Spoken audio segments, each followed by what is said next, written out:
This race is longer, the margin of error smaller.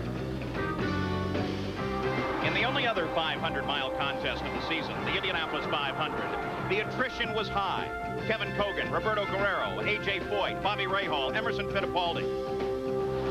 But Rick Mears and Michael Andretti persevered, both men straddling the line between success and bitter failure. Mears prevailed and conquered the torturous distance. Today, the battle shifts to Michigan International Speedway, a wide-open, high-banked oval with a nasty reputation. It's unforgiving as it is fast. It is here that many drivers have found what lies beyond the edge. Disaster lurks in every turn, but these brave men have battled here before and know if all is well, the track can be tamed, because Michigan is wide with room to pass. The combination of man, machine, open track, and high speeds make this a most unique race, the Michigan 500.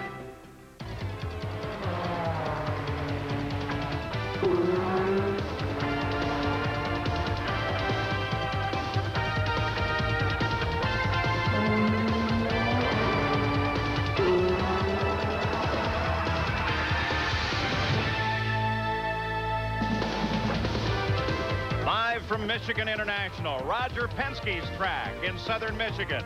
It's the Michigan 500. And we're very close to the moment as we're ready to start engines. And to give the command is Ellen Merlo of Philip Morris USA. Gentlemen, start your engines!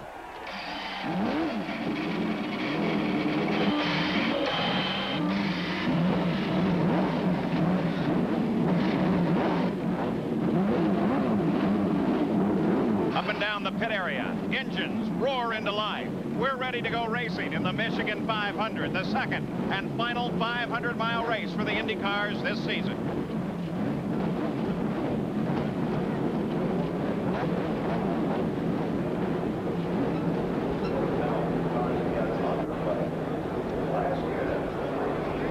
It's a beautiful, crisp day in the Irish Hills of Michigan, about 70 miles west of Detroit. We're ready for the 11th running of the Michigan 500.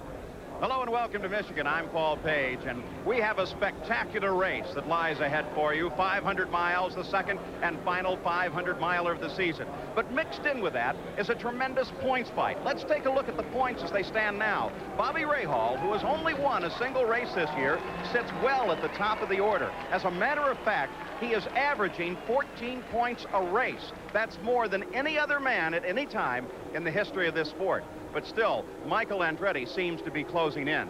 And as we take a look at the winners of this race, the only name that appears twice on that list is, in fact, Michael Andretti.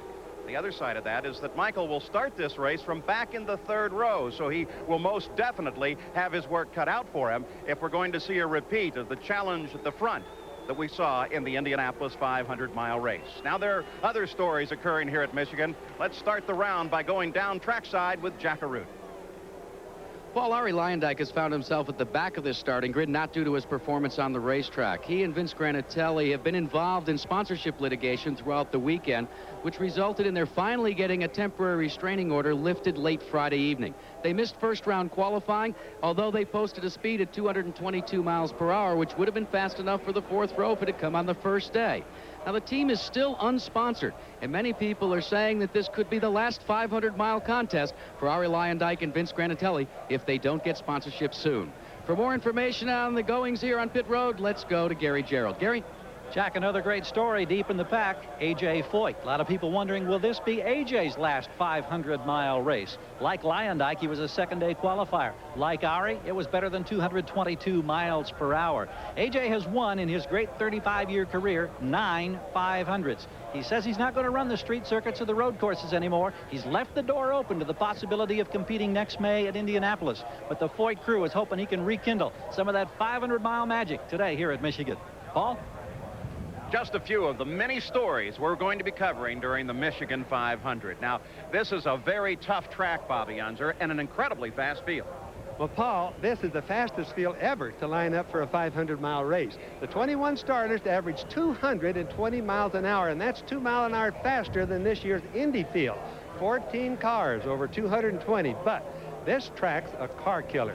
At 220, the engine really takes the beating. The attrition can be devastating. 5 years ago, just 7 cars finished here. So saving a car here is very important, but the track is rough, and the driver must decide how slow he can go and still race. With qualifying times, for example, up to 225, it's a tough decision. And don't forget, Emerson and Michael never ran anything but flat out. And think about little Al. Here last year, he won the fastest 500 ever. Today, he starts 11th. Now, he really can't afford to take it easy. Well, normally with names like that, there would be a favorite going into this race, but there's really no favorite, Sam Posey. No, it's a hard race to handicap. Rick Mears has the pole, and he won Indy, which was the last 500-mile race, but in 9 500 starts here, he has never managed to win. Emerson Fittipaldi is second fastest, but he is a hard charger on a track that is notoriously hard on cars. He may not even finish. Michael Andretti is the year's hottest driver, but he qualified only 5th. And for once, he may not have the speed. Bobby Rahal has a comfortable lead in the championship. He may play it too safe to win today. It's a tough one to call, maybe a dark horse. Well, during the qualifying for this race, the track record originally held by Rick Mears was broken 6 different times, finally recovered by Rick Mears. Let's take a look at the starting grid for the Michigan 500. On the pole is Rick Mears, the new record holder here in Michigan, his 16th pole for a 500-mile race. Alongside his teammate Emerson Fittipaldi. His first career IndyCar win came in this event in 1985. The second row, Mario Andretti, the 1984 Michigan 500 champion. And Bobby Rahal, the current PPG points leader, is looking for his first Michigan 500 win. The third row, Michael Andretti, the only man to win this race twice. And John Andretti, his cousin, the winner of the very first race of the season in Australia. The fourth row, Tony Bettenhausen, in his best start ever in a 500-mile race. And Paul Tracy, a 22-year-old rookie and the latest addition to the Roger Penske team. The fifth row, Hiro Matsushita, his first career top 10 start for this Japanese sophomore. And Scott Brayton, who has qualified for all 11 Michigan 500s. The sixth row is Al Unser Jr., the winner here last year at a record pace. And Scott Pruitt, coming off a strong 4th place run 2 weeks ago in Toronto. The seventh row, Eddie Cheever, who ran 4th here last year in his rookie season. And Pancho Carter, the winner of the inaugural Michigan 500 in 1981. The eighth row is Scott Goodyear, who has 6 top 10 finishes in 10 races thus far this year. And Jeff Andretti, the leading candidate for Rookie of the Year honors. The ninth row is Danny Sullivan, the winner of the 88 Michigan 500. And Randy Lewis making his 5th start here. The 10th row, John Jones, a young Canadian who came home 8th here 3 years ago. And Arie Luyendyk, starting back in 20th place despite having the 7th fastest qualifying time. The last row, A.J. Foyt, in what some say will be his last 500-mile race appearance. I'm not so sure. I think there's very definitely a possibility that A.J. will be in next year's Indianapolis 500. We take a look at the race analysis as the cars are in the 3rd turn at the completion of the pace lap. They are lined up 2 abreast owing to the 21-car field here. And the Penske team, Mears, Fittipaldi on the front row. They make the final turn in toward the green flag. Nick Finoro has the flag, and the Michigan 500 is underway. The field strings through as Fittipaldi, taking a high groove, rolls out in front.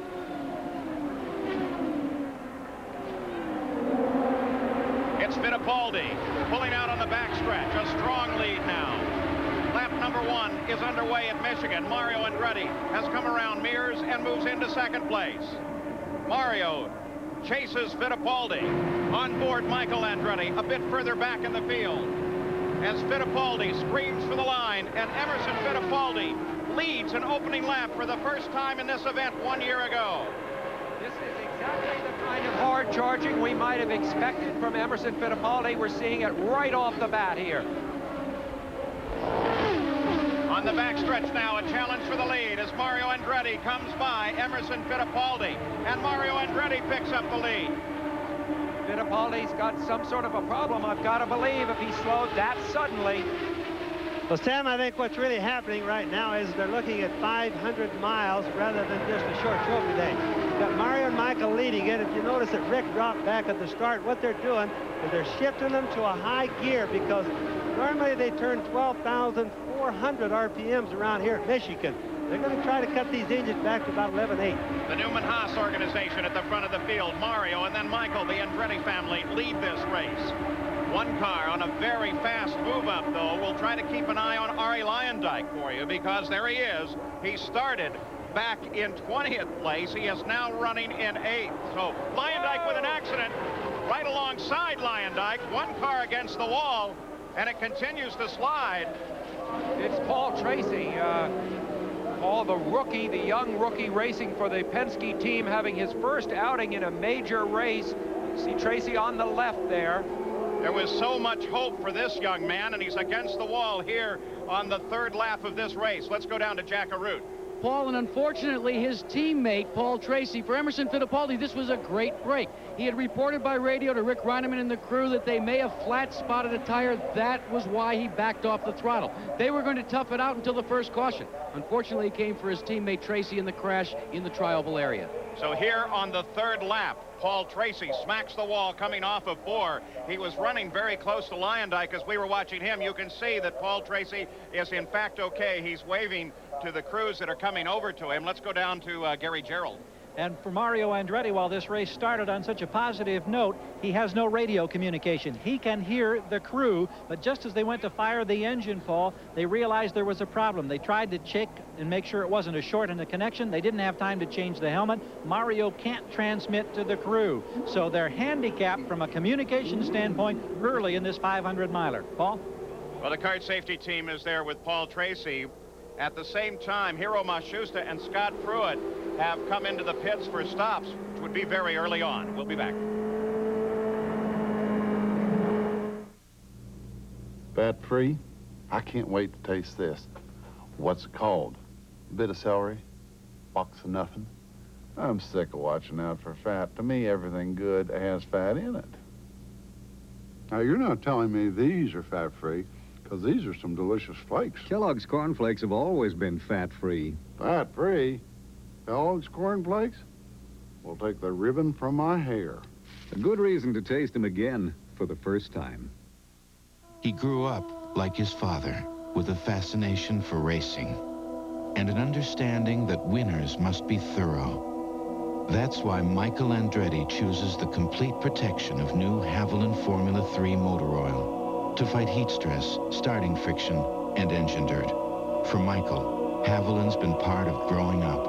Of course, some kids grow up faster than others. New Haviland Formula 3. If your minivan needs brakes, come to Midas. You get trained technicians, guaranteed quality parts, a good price, and a lot of value. For brakes done right, bring your minivan to Midas. Nobody beats Midas. Nobody. Power Stick Antiperspirant. It excels with 50% more odor and wetness fighters per stroke for 24-hour control that ordinary deodorant sticks just can't beat. Power Stick for 24-hour control. The road your business travels is changing at breakneck speed, but you can take advantage of change to be more competitive with computing and communication services from EDS.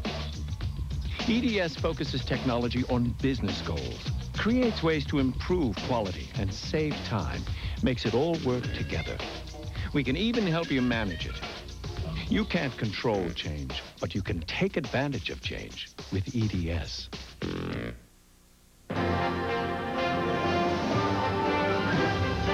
The Michigan 500. Brought to you by new Haviland Formula 3 motor oil. Add more life to your car. By Kellogg's, the best to you each morning. And by Goodyear, the unanimous choice of every single team that races in the CART IndyCar Series.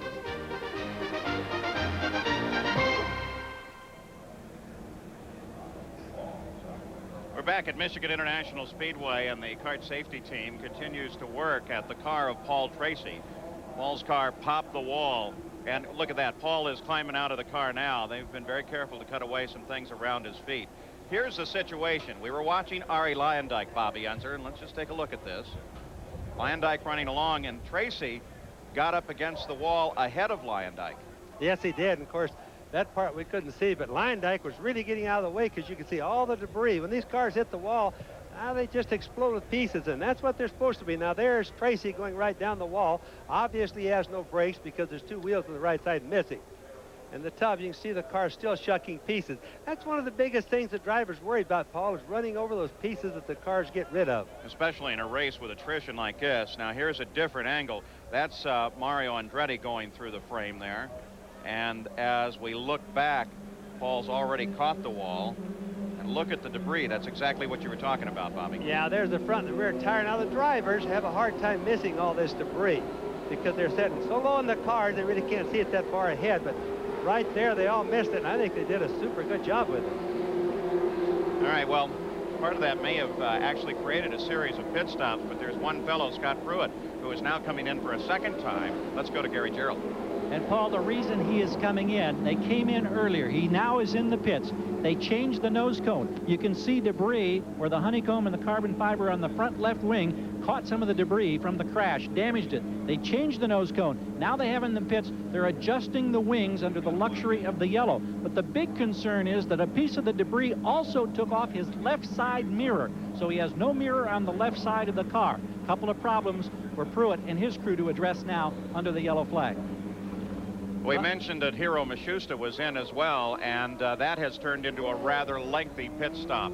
So they continue to work to clean up this track. Some of the crashes we see might make us shudder. The cars are actually protecting their passenger. Jack Arute takes a look at the safety of these high-tech machines. When Ray Haroon captured the first IndyCar race, the cars represented the automotive era at the time. The Marmon Wasp, like its contemporaries, was a relatively new invention. The concentration was upon ensuring that the car would stand the test of 500 miles. Safety was a low priority. They were primitive, and more times than not, they failed. As the sport evolved, so did the cars. By the early 1950s, the competitors were at the controls of an Indy Roadster, a vehicle built specifically for the rigors of Indianapolis car racing. Simply put, the Indy Roadsters were iron cars for iron men. They were bulky, built high off the ground. These monsters were welded together with enough steel to absorb the hardest of impacts. In a crash, the cars would spin, toss about, and tumble. In those days, the drivers were the softest thing in the car, and injuries were generally severe. By the mid-70s, engines had moved to the rear of the car, and they were built lower to the ground. Side pods and aerodynamic tunnels were added for stability, as well as the introduction of a wing. The key was to provide an envelope of survivability for the driver. Cars were designed specifically to disintegrate in a crash, taking with each detached part a portion of the crash's energy and keeping the driver intact. He became the strongest element.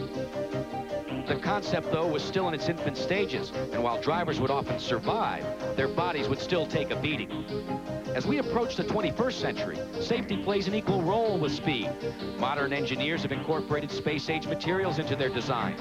Driver positioning has been refined, so they're now encapsulated in an area called the tub. A crash at 225 miles per hour may make one gasp, but thanks to high-tech computer design methods and space-age materials, crashes that in the past would severely injure a driver leave him protected and in most cases able to walk away.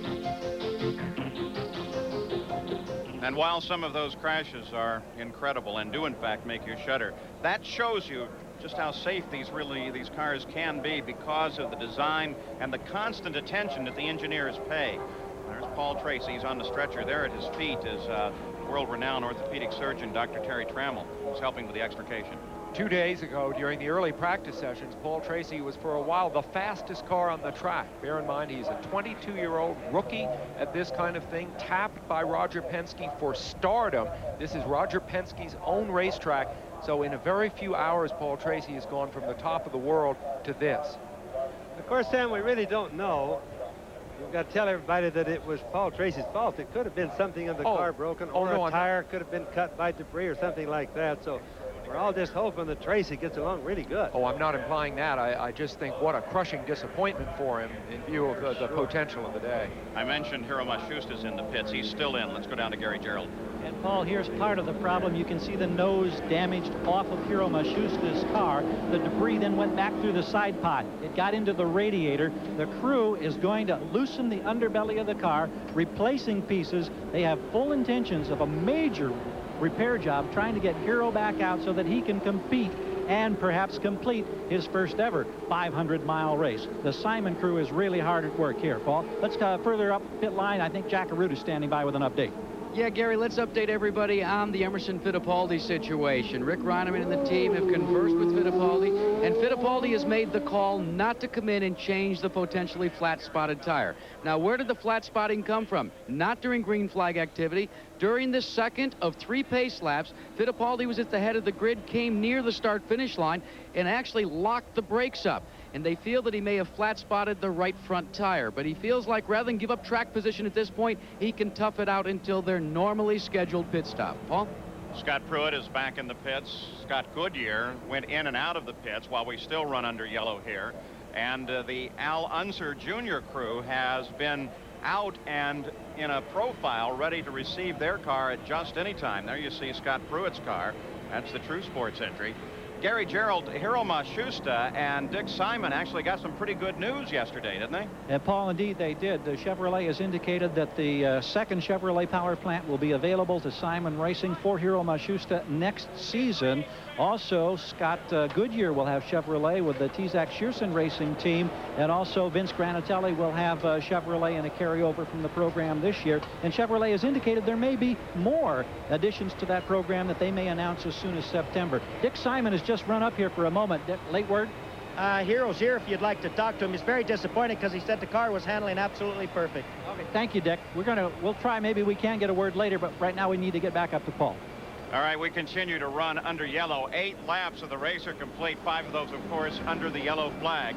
The leader of the race under yellow is Mario Andretti. We'll be back.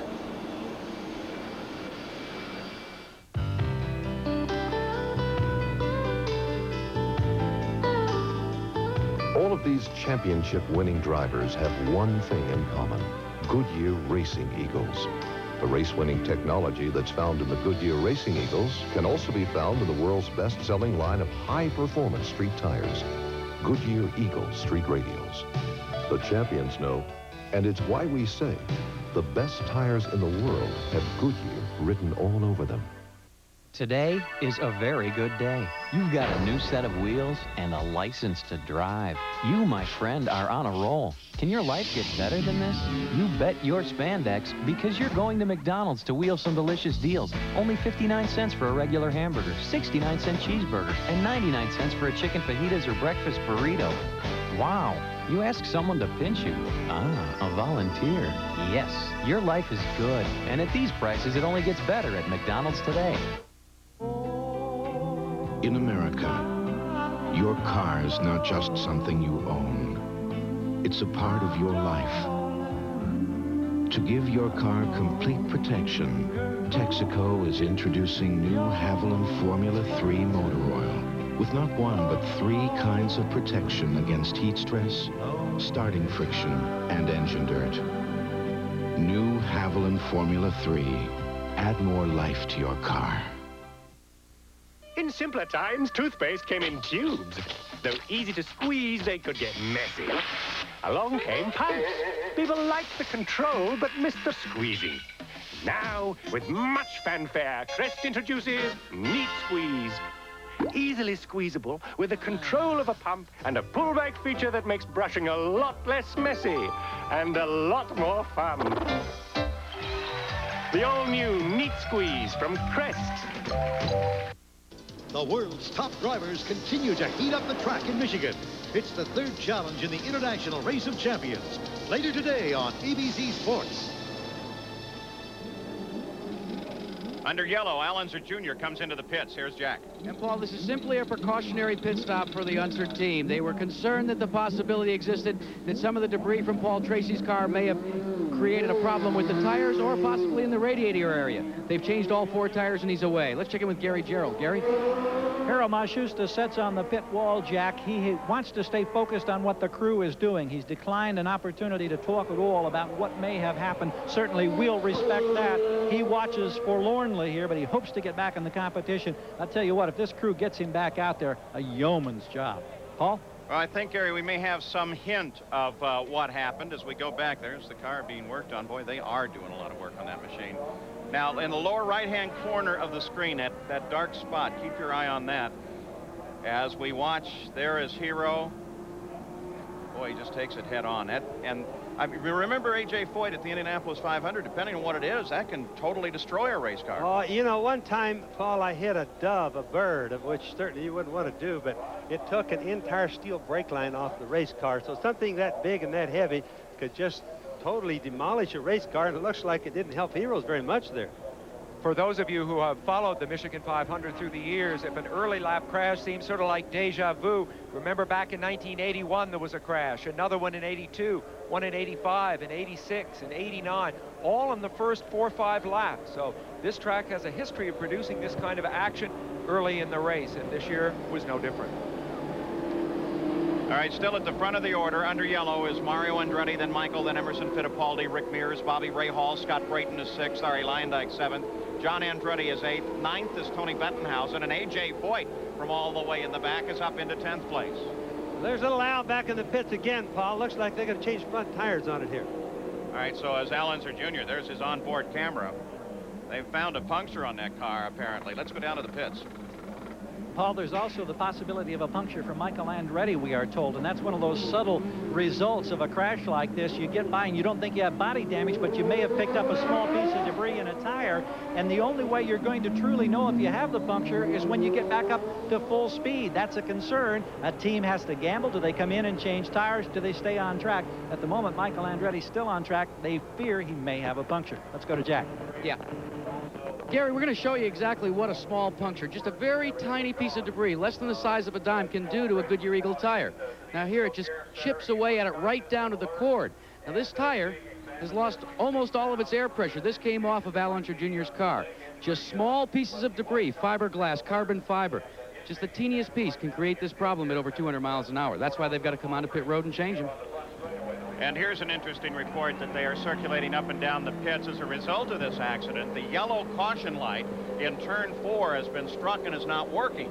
So the drivers will have to rely upon the yellow light in turn 3. So they have to be extra careful. That's rough too, Paul, because they don't see anything from 3 to 4, and they're right in the middle of all the banking. So that's going to be a little bit hard. They have to go from turn 3 clear to the start and finish line. And on that punctures, you know, the carbon fiber, people have to realize carbon fiber is twice the strength of steel, half of the weight of aluminum. So a small piece of carbon fiber is like a knife. They work their way through turn 2 on what should be the final lap in coming back to the green flag after an accident involving Paul Tracy on lap number 3. During that very short time, though, Emerson Fittipaldi moved around his teammate Rick Mears and picked up the lead. And then Fittipaldi drifted backwards, and Mario Andretti got the lead. Michael came forward, picked up 2nd place. Now Fittipaldi rides 3rd, then Mears, then Rahal. That's the front of the order. You take a look out the back of Bobby Rahal's car, looking back at the Scott Brayton machine just behind him. Rahal has finished every race this year except the only other 500-mile race, Indianapolis. You hear the pace begin to pick up as Al Unser Jr. shifts gears. That's because the leader of the race, Mario Andretti, is already coming off of 4, taking a look at the green flag, and we're back racing at Michigan once again as Michael comes up to challenge his dad. So it's a family fight at the front of the field in the Michigan 500, and Mario seems to be fighting the car to keep it down low. In fact, it was a little too low.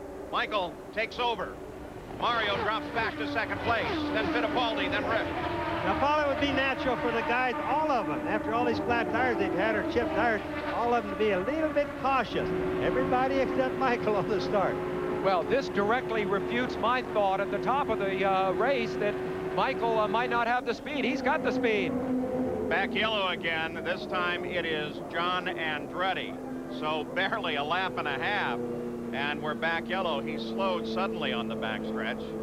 And, of course, on this track, it's just not worth the risk when you got a slow-moving car. There's no sign of smoke, Paul, so it's hard to tell what's wrong with his car. We'll check it out a little bit more, but the yellow flag flies for the 2nd time in just 14 laps at the Michigan 500.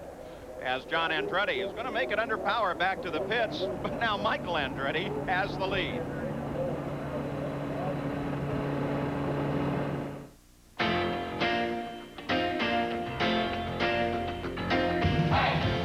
In America, your car doesn't just get you from here to there. It's a part of your life. To give your car complete protection, Texaco is introducing new Haviland Formula 3 motor oil with not one but 3 kinds of protection against heat stress, starting friction, and engine dirt. New Haviland Formula 3. Add more life to your car.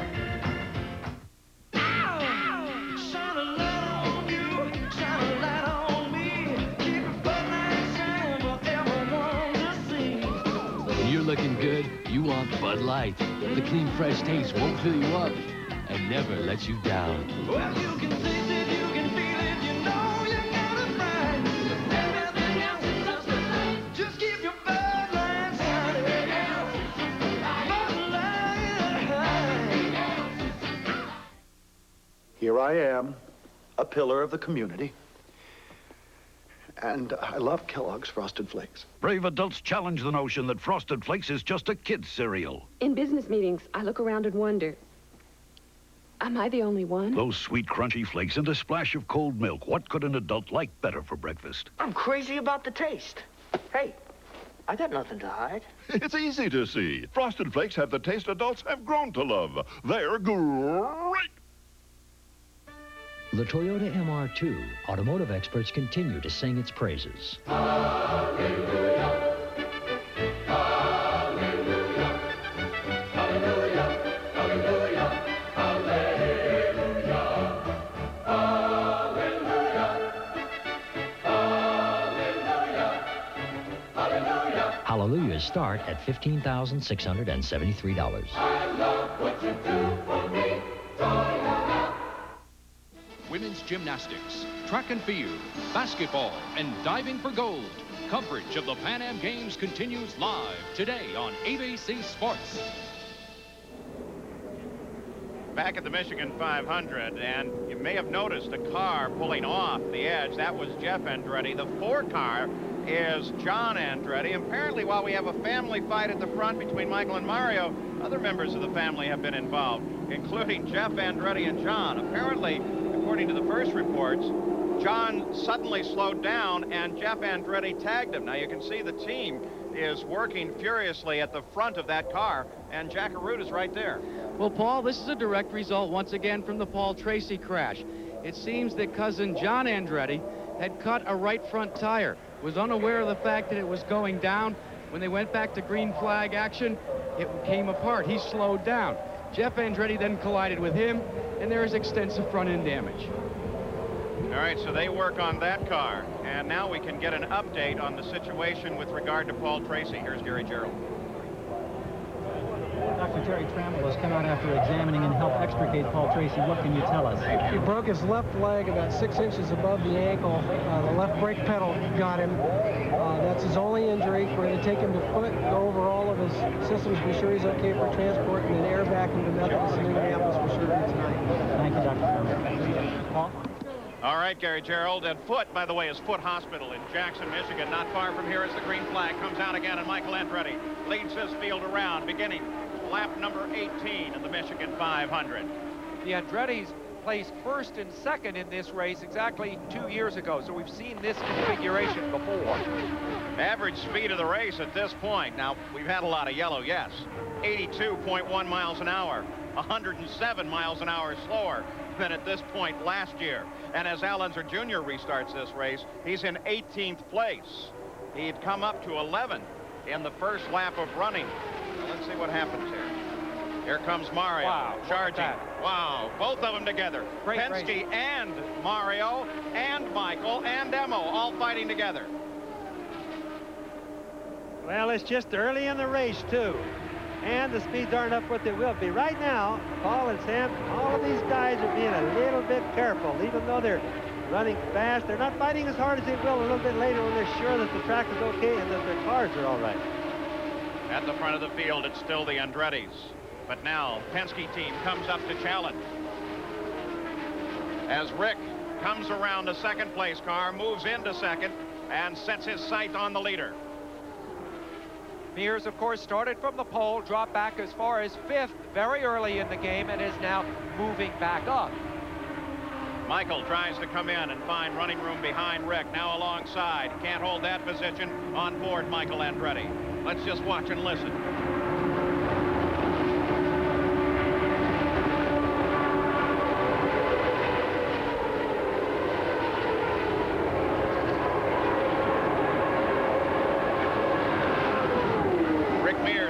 Darts down to the inside and finally up to the high side, and Rick Mears is back into the lead. Well, now remember, Paul, what they're doing is he can easily just shift the gear. He can pass. It makes passing right now look pretty easy because most likely Michael and Mario have already shifted to their high gear. We'll call that the cruising gear right now. Rick would only have to shift up a gear, pass him, then shift back and cruise his. The idea is to turn less RPM to try to get the engines the last 500 miles. There are two big bumps in the track, one between turns 1 and 2 and the other end of the track just after turn 3. We're going to see turn 3 as the leaders approach it. That's the turn they're coming to. And about halfway through that, the cars bottom quite savagely right in about here, and you can see that the drivers have to really fight the wheel. Look at that vibration on Michael's wheel. Now, Stan, let me just mention right now that as we were on the onboard camera, every time you see a stripe going by, or anytime you see a black spot on the racetrack there, those are patches that have been cut out with diamond saws and filled with asphalt. They've all sunken down in because of the heavy winters back here, 1/16 to 1/8 of an inch. So sometimes when we hear them out here, we hear them go clickety-click. That's the tires going across these spots. Michael darts inside his father for just a moment, but can't hold on to the position. Rick Mears now with a clear run in front of him. Runs the fastest line that he can find, and the pole sitter, Rick Mears, is back in front as we got a car into the wall, and it looks like Emerson Fittipaldi. Up in turn 4, the yellow comes out again. We talked about attrition at the start. This is exactly what we're talking about. And the real surprise is that you are seeing names like Emerson Fittipaldi go onto the attrition list. Well, Paul, we have to think that there's not this many cars breaking. We have to think that they're running over debris on the track. Now, we have a lot of observers around here and real capable people looking at it. But you have to remember, it's a long ways around. We've had too many cars with flat tires. And most likely, that's what's happened to Emerson. Well, we mentioned debris and mentioned it as a problem as we watch the crew at Emerson Fittipaldi. Gary Gerald has been watching that situation as well, Gary. Well, here's another victim. Tony Bentonhausen had to come in just ahead of the yellow. He ran over some debris. He got a puncture on the left rear, and so it cost him some time. But of course now, time, if you can survive, that seems to be the key, because we've got such a long way to go, and at the attrition rate we've seen early, you wonder who's going to be running at the end of 500 miles. And with 24 laps complete and yet another yellow coming out, Rick Mears, the leader of the race, makes a stop, but at the same time, Ray Hall and both Mario and Michael Andretti stop. And coming out of the pits, it's a drag race down to the end. Ray Hall really lights it up and slides in between the two Andrettis. We are seeing a most extraordinary automobile race.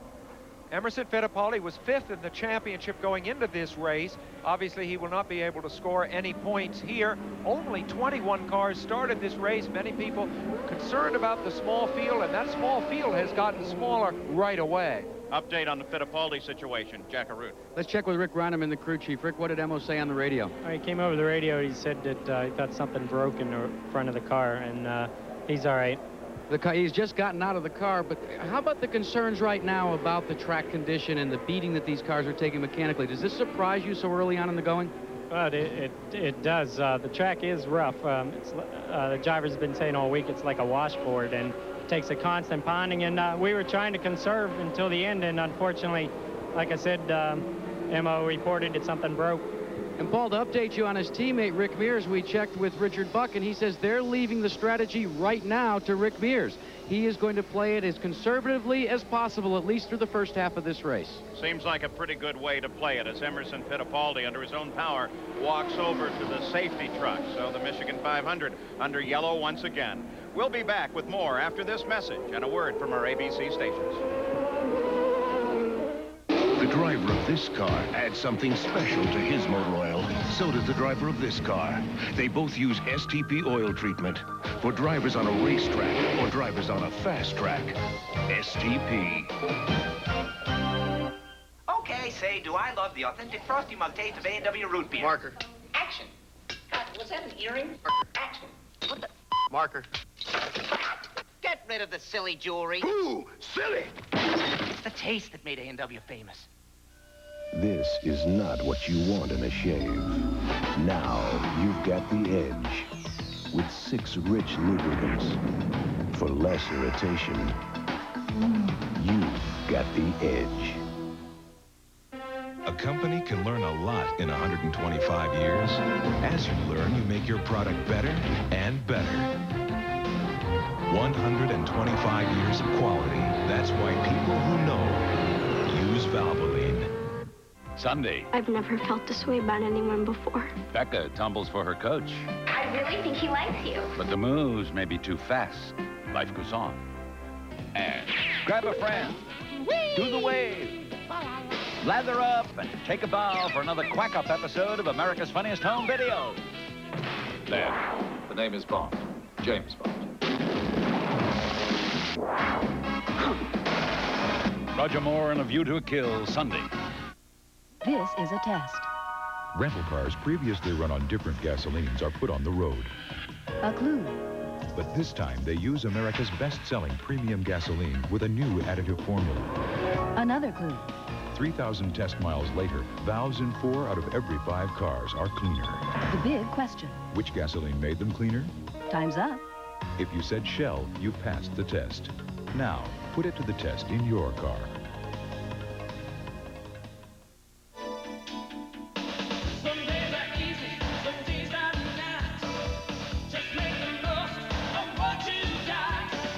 You've got is a chance to try a cool new way to eat a sandwich. Del Taco introduces deli burritos. Served cold with tastes like turkey or ham and cheese, wrapped up in a soft whole wheat tortilla. They start at only 99 cents. New deli burritos. A cool taste you gotta try.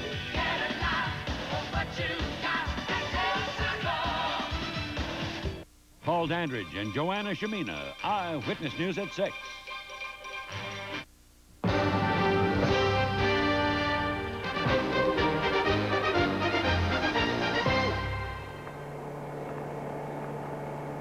At the Michigan 500, you ride with Scott Brayton, who is the leader of the race. He stayed out during this yellow flag station. So now we're beginning to see some strategy being played. In a 500-mile race, Bobby Unser, strategy is really a key part of winning.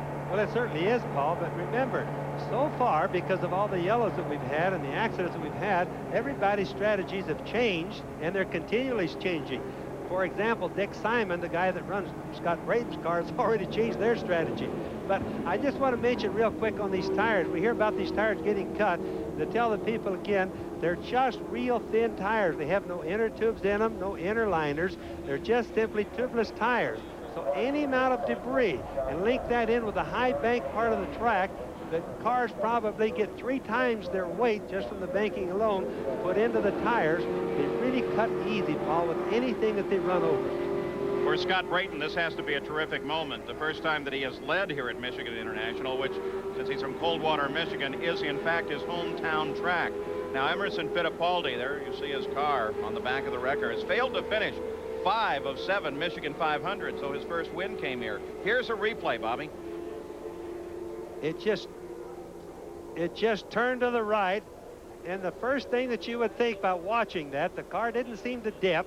Have to look at it some more maybe, but the car didn't dip or anything, Paul. It just went to the right, which makes you think that he cut a tire, lost the air, and it just turned to the right. Curious, isn't it, that of the 2 cars that are completely out of the race, they are both Penske cars. Hiro Matsushita may get back into the race. He is not running right now, but both Paul Tracy and Emerson Fittipaldi, that is 2/3 of the 3-car Penske team. A touch expensive for that organization. In fact, I wonder what it does to their car availability for the next race at Denver. With having both those cars, they both look like they're heavily damaged. Look like there's some midnight oil back in Reading for the Penske crew to get those machines ready. So we are under yellow once again with 28 laps complete in the Michigan 500.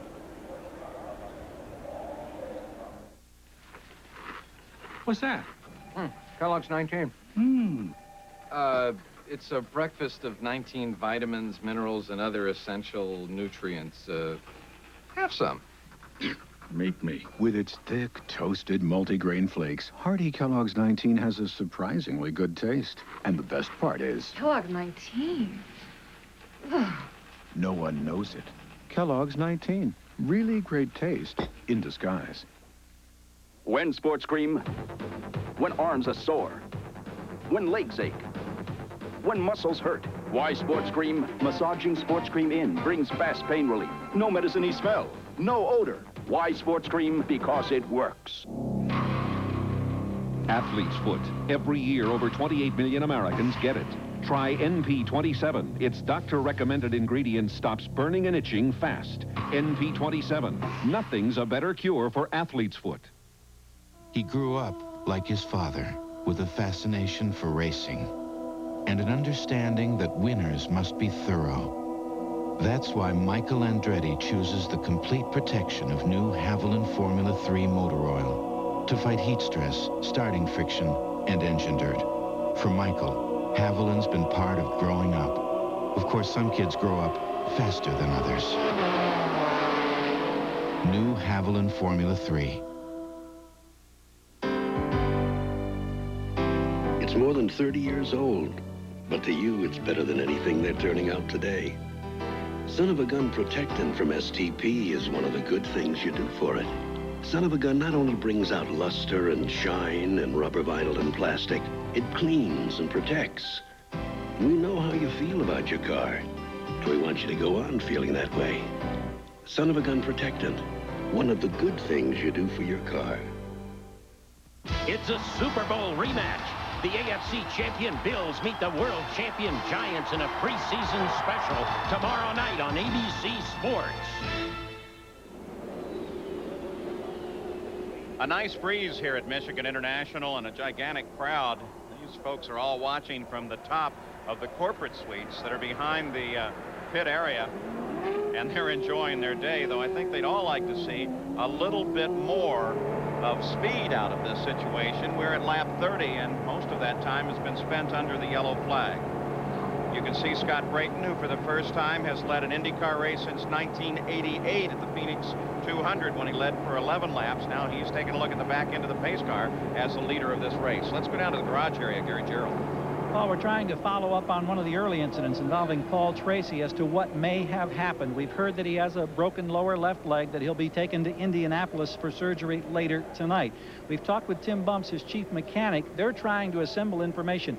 There was no word on the radio of any problem from Paul Tracy, and there was no opportunity for Bumps to talk to Tracy before he left the grounds here for further medical treatment. So they're still in a quandary, and until they can assemble information, they don't know any more about what may have caused that initial incident. Paul? All right, so we'll continue researching. Thank you very much, Gary Gerald, as we try to find out exactly what the cause of Paul Tracy's situation was. And, you know, that's too bad. There's Emerson Fittipaldi as they try to get him back. You know, it's too bad. Here's Paul Tracy with a marvelous chance in a Penske car in a super speedway, the bright up-and-coming kid, and he's not injured, Sam Posey, at least not seriously. He's going to be back in a race car fairly soon. But the problem is that if a couple of those Penske cars are gone, then any other chances he may have had for the rest of the year might be gone. Well, Mears is driving a brand new Penske chassis number 006 today, and apparently the 004 car, which is the one he crashed during practice at Indianapolis, went back to England. That has been repaired and is standing by in Reading, ready to go now. But your point is a good one, and you know, there are so many leg injuries in the last 10 years. I mean, obviously, most recently, Mark Dismore at Indianapolis, but in this race alone, Scott Pruitt, of course, Ari Luyendyk, Al Unser Jr., Rick Mears himself. So many of the top drivers today suffer from handicaps brought on by leg injuries of one kind or another. Remember that one Penske car, too, Sam, was a 90 Penske car. And Paul and Sam both, there was A.J. Foyt going back out. He's been in and back out, probably some flat tires again. But Tracy was in a year-old car. Now, aerodynamically, that was a better car than these cars right now. But mechanically wise, with suspension, they say it's not quite as good, Paul. We watch the field continue to circulate under yellow, but the indication from the starter stand is we're just one lap away from green. You know, normally on these races, our technical director is Gary Rothman. He's not here with us today, but we know he's watching at home. And Gary, everybody here certainly wishes you well. 9 laps of racing 23 laps of yellow flag thus far in the Michigan 500, and that's not dissimilar from some of the early history of the Michigan 500. The complexion of the race changes now because some teams have opted to stop for fuel on different laps than others. Normally that would cycle just exactly the same for everybody, but Scott Brayton, the Dick Simon team, are playing a careful game here, seeing what's happened, and they have their car in the lead as a result of some very good thinking. Al Unser Jr. has moved up from 11th place and is in 2nd place. Scott Goodyear runs in 3rd place as we come back to green. Then Eddie Cheever, then Mario Andretti in 5th, Bobby Rahal 6th, Michael Andretti is 7th, Rick Mears is 8th, Arie Luyendyk is 9th, and Canadian John Jones is 10th. A few more of them for you. Pancho Carter, 11th. Randy Lewis, 12th. Then John Andretti, 13th. Danny Sullivan, 14th. A.J. Foyt, 15th. Scott Pruitt, noted in 16th place. Tony Bentonhausen, 17th. Jeff Andretti is 18th. As the green flag comes out, boy, look how wide they go. Look at that. Look at that. Now the only question is, can we make it all the way around? 2, 3 abreast. Now they're starting to race, Paul. They're starting to think that the track is a little bit cleaner. They had the sweeper out there. The guys are going for it now. Scott Brayton and Rick Mears are the only drivers to have competed in all 11 Michigan 500s. At the front of the field, it is still Scott Brayton. So even under power, Scott can hang on to it, and he knows he's in front of the hometown crowd here. He and his father, who's a racing driver as well, hail from Coldwater, not that far from here, just a few miles over from this racetrack. Now we take a look out the back of Scott Brayton's car as he looks back to Al Unser Jr.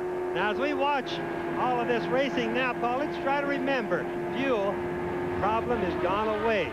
So strategies will change. There will be no fuel problem.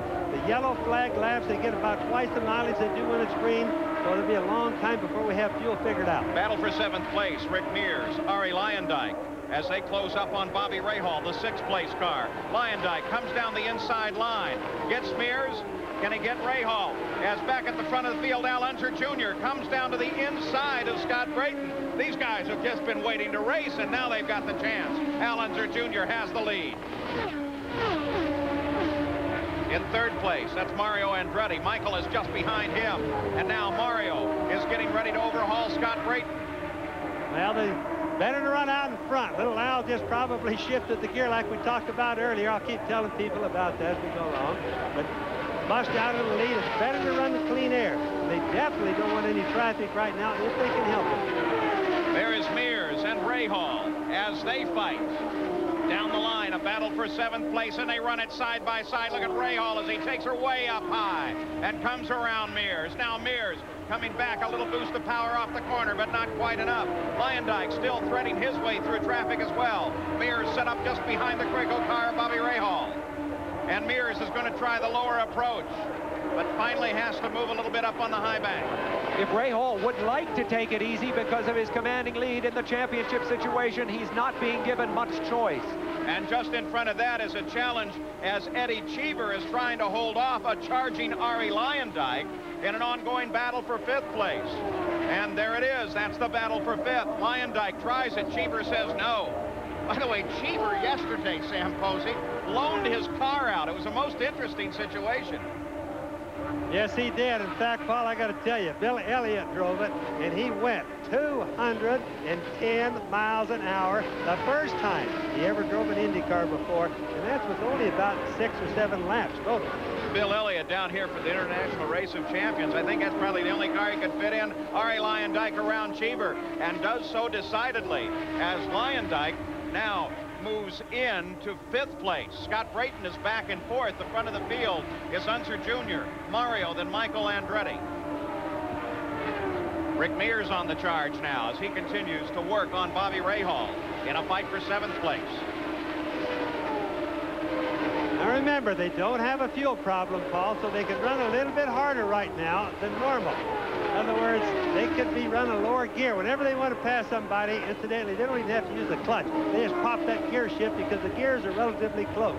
Probably no more than 400 RPM difference. A moment ago, you got sight of Arie Luyendyk as he cycled down. Now everybody coming past Frank Arciero's car. That's John Jones, the driver. only Buick-powered car in this race. Interesting that they try to run a Buick here. It's really at a disadvantage. Well, it has to be that what they're trying to do is to satisfy the sponsors, because the Buick has to run the same inch of the manifold pressure as the Chevys do, the Cosworths, or whatever else. They're down probably 100 to maybe 150 horsepower over the other cars here, Paul. Mario and Michael Andretti working on one another, so it's not the same situation as it was in the Indianapolis 500. They're flicking them off at 217 miles an hour, and the Newman Haas team, they are side by side. Boy, look at Michael.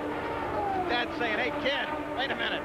They're doing this at 217, probably 220 miles an hour right there, Paul. Now, the price of poker's going up. And twice each lap, they are bottoming on the racetrack. I looked up underneath Mario's car this morning. It was up briefly on Jack's.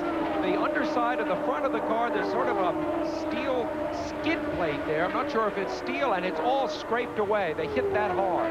This fight is for second place as they both come past the Alfa-powered machine of Danny Sullivan, still trying to find sufficient power. In fact, Pat Patrick, the owner of that team, is now faced with a lot of decision-making about what he will do to get Danny Sullivan truly competitive next season. Al Unser Jr., well, he's got the lead of the race. In America, your car is not just something you own. It's a part of your life. To give your car complete protection, Texaco is introducing new Haviland Formula 3 motor oil with not one but 3 kinds of protection against heat stress, starting friction, and engine dirt. New Haviland Formula 3. Add more life to your car.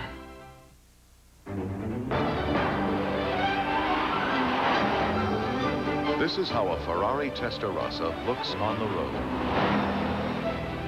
And this is how a Ferrari Testarossa looks to the road, where it ultimately responds through the contact patch of its Goodyear Eagle tires. The exclusive tires chosen for every Testarossa sold in America. Goodyear Eagles. They're another reason we say the best tires in the world have Goodyear written all over them.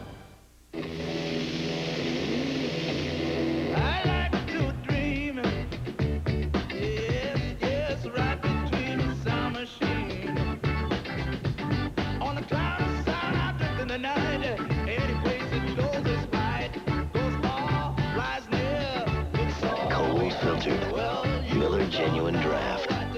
For those who've discovered its real draft taste, the world is a very cool place. When your office is 200,000 acres of rugged woodland, you need a deodorant you can depend on. Men count on Old Spice to help prevent odor before it starts. It kills odor-causing bacteria on contact. 99%. That's effectiveness you can count on with the clean, classic scent of Old Spice. Hi, Aunt. Tough day at the office. You bet. Old Spice deodorant, because prevention is the ultimate form of protection. Count on it. Back at Michigan International Speedway, the Michigan 500, where now we're running at speed, though we've had plenty of problems with yellow flag in the early parts of this race. And Al Unser Jr., who started 11th, has moved up and taken the lead of this race and done so decidedly. Though throughout the track, we have some very good battles going on. You get a glimpse right here. This is Scott Brayton and Rick Mears in a fight for 5th place. Brayton and Mears, and Brayton led just a few laps ago, so it gives you an idea of how rapidly the complexion of this race is changing once they're at speed. The average speed is only 112 miles an hour, but that's owing to extensive yellow in the first 30 laps. Well, Paul, just to give you an idea, they're up to 217, 218 miles an hour every lap now. Now, I would figure this early in the race, that's a little bit faster speed than I would have thought. They're capable with this setup in there of running 220 to 223. But this is pretty fast, 217 this early. All right, here is Eddie Cheever and Bobby Rahal. It is a fight for 7th place over on the backside. While we watch this, the leader is still Al Unser Jr. Let's get an update on his situation here. Jack Root. Well, Paul, Al Jr. didn't qualify very well. In fact, he was back in the middle of the field. And during that first stop when they came to change the tire, remember, that was part of the debris. It cut the tire down. They made a front wing adjustment, but now it's pushing very badly. He says he can live with it, and he's going to stay out there till the next scheduled stop. If there's a caution, though, he'll come in immediately to adjust the push. Let's go to Gary Gerald. Scott Brayton has come in on green after leading the competition. Mark Bridges tells us they'll make a wing adjustment. They're fueling, of course. Expect 6 or 7 stops today, getting everything in. They did not change tires. He's away. A good quick stop in about 13 seconds, Paul. So there's some of the strategy, Bobby Unser. As Scott Brayton, they held off the stop. It forced him to make it under green. It could be costly. That was a bad strategy. I just can't believe that Dick Simon would do that. They take gambles. They're long-range gambles like that. There was no reason for him to have stayed out before, Paul, at least in our opinion. He came in now. He's going to lose a lot. So you think that's one of those instances where they just wanted to lead this race in front of a hometown crowd? Well, Sam, I think that you're right. I just don't think they should have done it. Okay. This fight continues now as Bobby Rahal is trying to overhaul Eddie Cheever in the continuing battle for 6th place. You ride with Bobby Rahal. Both these cars, of course, are Lola's, as are 16 of the 21 cars, and Rahal draws abreast of Cheever and blows by him easily. You know, interestingly, just a few days ago, British Prime Minister John Major opened the new Lola factory facility, and it's interesting. I mean, he recognized what a balance of payment has resulted in a positive way for England as a result of $30 million worth of Lola sales to the U.S. in the last year. And John Andretti just closed in on the back of Cheever, which is now a fight for 6th place with Cheever now, or for 7th place with Cheever now that Rahal is passed. But we do have a report that John Andretti is not getting all the downforce that he may want to get, and they have a problem that they will have to correct a little later on. But for the moment there, I think Cheever, somewhat stunned by the pass, John Andretti was able to close right up back at the front of the field. Al Unser Jr. now with Michael Andretti very much in the hunt as Michael closing in on the inside. On the backstretch, Michael looking for racing room. There's plenty of it at Michigan International. And here comes Michael. And Michael Andretti takes the lead in turn 3. They race for 4. 250 laps of scheduled distance, 52 complete. Paul, as small as the Indy cars are, when they get that close, they get a draft that's really something. It's like getting about another 20 or 30 horsepower. As you can see, Michael just went right on by quite easily right there. Well, Michael Andretti, he's twice won here in the Michigan 500. He is in the lead now. Very first time he won, Sam Posey, he was exhausted at the end of the run. Since that time, he's done what he can to get himself really in tip-top shape. Well, also see the pad there up next to his helmet. That gives him something to brace his head on. We had an onboard camera on that first victory, which was back in 1987. We could see his head slopping back. The last 50 miles or so must have been agony for him. He won't go through that again. At the Michigan 500, we have been changing the lead back and forth anytime we're green, but the race in the early going has been plagued by yellow, including on lap number 3 when Paul Tracy, the new driver in the Penske stable, a third car there, cracked the wall coming off of turn 4. As a result of that, we're still uncertain of what caused it, though it may have been debris on the track. We've had several other situations that have brought out the yellow and slowed the average of the race. Al Unser Jr. is on the pit road, ready for a stop. Let's go to Jack Arun. Al Unser Jr., as we said, Paul, developing a slight push. This is a normal stop for Al Jr. The team goes to work. They've made an adjustment on the right front wing, and they are loading the car with fuel. They are also cleaning away the debris from the right side radiator area. He is off and away. A nominal stop. Gary Gerald. And as Al Unser comes toward us and flashes by, Hiro Matsushita is in his car. The engine is running. Brian Ingalls and this crew have done just fantastic work. They are very close to getting him back in this race. I know it's been a long time, but the repair work they did has been astounding. So Hiro Matsushita, but he'll come out with only 4 laps complete. As back on the track, it is Mario Andretti and Arie Luyendyk, a battle for 2nd place. Remember, Michael picked up the lead. Then Al Unser Jr. cycling back to 2nd, fell out of the lead as he went into the pits. And take a look at Luyendyk as he comes inside Mario. And Luyendyk has 2nd place. We're really seeing the good racing start to happen right now, Paul, and it's early, only 56 laps. And look at all the passing and racing we're seeing now. We take a look at the running order at the conclusion of the first 100 miles. Not necessarily where we are right now, because we're past that point. As Arie Luyendyk, who started well in the back of this field, owing to a 2nd-day qualification after some problems in port, they had to convinced some people that they had an opportunity. A sponsor had said, no, we don't want that car run. They finally convinced them that they should be able to run the car, and they are out and flying. Ari Luyendyk, who has been in the points fight all this season, last year's Indianapolis 500 champion, looking very, very good right now. He is currently 6th in the points behind Fittipaldi, so he's in a strong position to pick up 5th today. Now, one of the main things that we want to start thinking about now is the game planning, how the different teams come in at different times. We watched Scott Braden come in under the green. We've just watched Al Jr. come in under the green. Now, hypothetically, if there is a yellow right now, Michael and Mario and Rick Mears are going to benefit tremendously from it. So let's just kind of start following it, because every car on the track, for the most part, has a different game plan right now. On board with Michael Andretti, the leader of the race, the Michigan 500, the 11th edition. Beautiful blue skies overhead. There's Danny Sullivan, the Alpha-powered machine out of the Patrick Racing stable, and they had the back and side pod cowling off of that car, so more than a routine stop for Danny Sullivan as well. They just had their, what they call their King Kong engine in for qualifications. Now they're back to the race engine. I don't really think they've blown an engine, Paul. It looks more like they could be having some electronic problems. Their King Kong engine was good for 17th qualifying in a field of 21. At the front of the field, Michael Andretti. Ari Luyendyk from the back of the field is up to second. Mario Andretti is in third place. Rick Mears is fourth. Bobby Rahal fifth.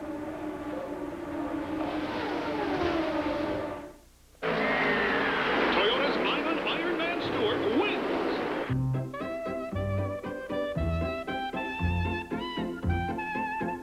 Another win for Iron Man Stewart. This Toyota is Iron Man Stewart. In the winner's circle again, Iron Man Stewart. Wonder if Andretti has these problems. So I'm standing in the checkout line, and this really attractive woman sees I have Kellogg's Bran Flakes. And she says, Buying that for your father? come on, they taste terrific. That's why I eat Kellogg's Bran Flakes. It's a nutty, toasted wheat taste, and they're Kellogg's. So I turned to this woman. I looked her straight in the eye, and I said, yeah, they're for Dad. K-E-double-L-O double good. Kellogg's Bran Flakes. Toasted taste to you. Tuesday. It's a hee-haw birthday. Who throws the coolest kids party? Is it Tony and Angela or The neighbors from hell? Party on, dudes. It's Who's the Boss. Then, what's it like to live by the racetrack? Here, honey, I don't want you learning how to gamble. Why not? After all, life's a crapshoot. Coconut Downs, Tuesday. So lucky living in A lot of home improvement stores claim to have the lowest prices, but ask yourself, are they really on the level? On July 8th, we compared these items at Home Club and Builder's Emporium, and Home Club's savings were impressive. For example, Home Club sells Armstrong Solarian floor tile for only $36.90. That's a savings of over $25. So if you want to balance your budget, you better go to Home Club. Home Club, no membership. Everyone gets our lowest prices.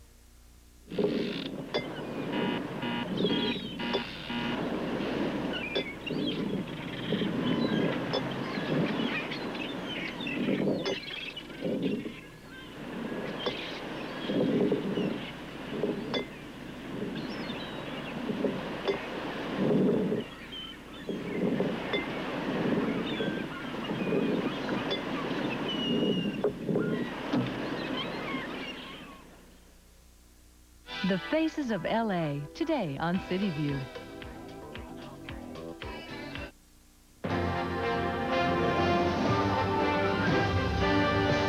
The Michigan 500. Brought to you by Mobil. Mobil One Synthetic Motor Oil. Isn't your car worth the extra protection? By Toyota Motorsports, where technology on a fast track is built into every Toyota. And by Budweiser, the king of beers, with that clean, crisp, cold taste. Nothing beats a Bud.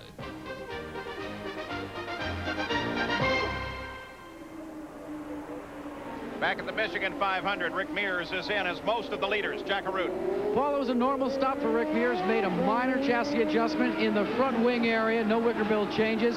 And they are sitting where they want to be right now, according to their crew chief. Let's check in with Gary Gerald.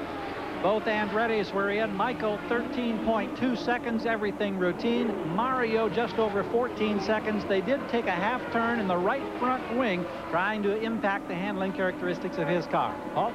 At the same time, the leader of the race, Bobby Rahal, assumed the lead of the race, and he is in the pits now for what appears to be routine service. But as he comes into the pits, Michael Andretti comes fast and picks up the lead. Jack Arute. Again, another normal pit stop. No major changes. Everybody is settled into a rhythm here on pit road, Paul. They know this is a long afternoon, and they were somewhat unsettled in the early going, but things are now back to what you call a 500-mile momentum, and they're all just waiting and clocking the laps down. Nobody really wants to make a move quite yet. Well, when you have a lot of yellows in the early going like that, it definitely upsets a lot of strategy, and it throws some confusion up and down pit road. Michael Andretti now has the lead. Al Unser Jr. came out of that series of stops in second place. As we're on board with Michael, let's watch the track. Have everybody watch and look at all these little lines across the track. You can see the different spots. Sometimes they run parallel with the track, sometimes they run across of it. Each one of these is a pretty hard place on the track. The tires go click, click, the shocks catch it, and so does all the suspension, Paul. You see a big bump as he comes through between 1 and 2, now onto the backstretch. That bump between 1 and 2 has been there some time, but boy, it really bottoms the car out. The sun is preventing it from shining up. You can see on the back straightaway all the marks on it. Those are all these little places I was talking about, but the sun doesn't do us much good right here. The clouds come over and kind of block it. Bobby, earlier we were talking about the fact that these cars do bottom from time to time. They actually have a selection of different materials that they can put under these cars to help protect them. Yes, they do. And of course, they have rules against some of the types of materials they can run because they don't want the cars to be capable of cutting the pavement like a diamond saw would. They just want them to scrape on top of it. Now, a lot of them, ironically, Paul, use wood. Wood is very slippery and very hard when it hits going that fast. But they don't hit as hard as you think. But remember, downforce is everything to these cars. That's what keeps them on the ground.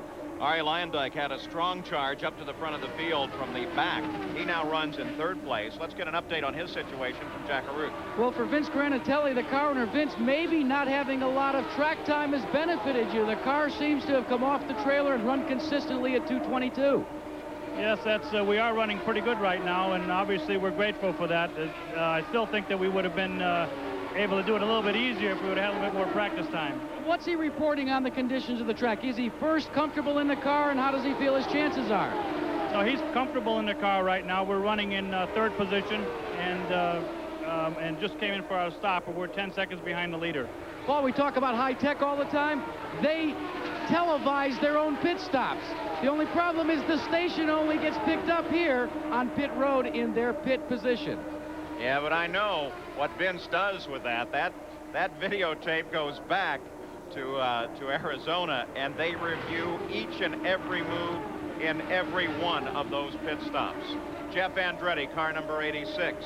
Remember, he was involved in a confrontation with his cousin earlier, and he's slowing down on the track. I wonder if he'll be able to make it all the way back into the pit area. Doesn't seem likely. No, he won't make it, Paul. He's not going to coast that far. These cars have very little roller resistance, so they coast good, but he's really down slow.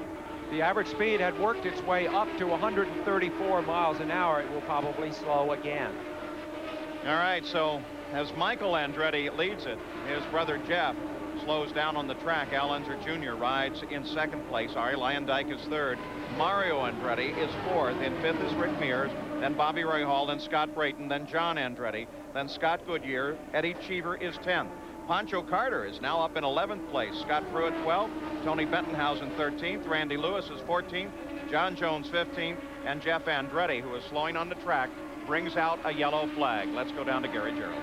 And Paul, Danny Sullivan out of the Alfa Romeo. Electronics, is that the problem, Danny? Well, it appears to be. We had a problem with the engine yesterday after the final practice, and we had to put a new one in. We started it cold, no practice on the engine, and it just wouldn't pull. It looked like the electronics because we couldn't find anything. The engine wasn't tight or anything. So. I know it's been frustrating. We thank you for your time. We wish you better fortunes at Denver. Thank you very much. Right. Big surprise is as we're talking with Danny Sullivan under this yellow, Bobby Unser, Little Al's team laid out their equipment. Well, it certainly will. He's going to pit now. Here comes Scott Brayton and Little Al in right now, Paul. What this means is it's going to get them back into sequence where they can find yellows, not have to worry about the other guys. Al Unser Jr. comes in. We are under yellow flag. Caution once again because Jeff Andretti's car is on the track. 4-tire change for the machine. No other obvious changes as they pump fuel into Little Al's car. And the Gallus-Crakel organization with a pretty bright little move in and out of the pits. And Al Unser Jr. is back into the fight. So as he accelerates, it's still Michael Andretti that leads. Ari Leyendyk second. Mario is third.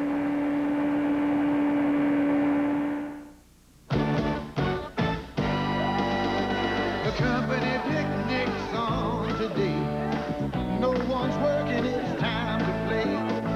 We're having fun with the whole crew. Nothing beats a barbecue, yeah. Nothing beats our best Budweiser. Nothing beats a Bud. And the toast and cheer with the king of beers. Nothing beats a Bud.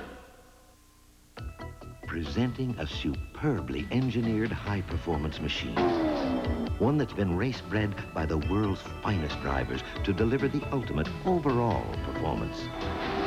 What do we call this masterpiece of engineering? Bosch Platinum, the ultimate spark plug. Drive it today and find out for yourself why so many champions prefer Bosch. To locate a Bosch retailer or service outlet, call 1-800-882-8101. How hot can it get inside your car's engine? 570 degrees under extreme conditions. Take a leading motor oil. Take Mobil 1. Of course, Mobil 1 costs more. But under extreme conditions, when you see what can happen to conventional motor oil, it doesn't pay to play with fire. Mobil 1. Isn't your car worth the extra protection? Rick Mears and Mobil 1 finished in the winner's circle at the Indy 500. Mobil 1, the choice of champions. Today, a guy losing his hair can choose between being the man he wants to be We look great with hair.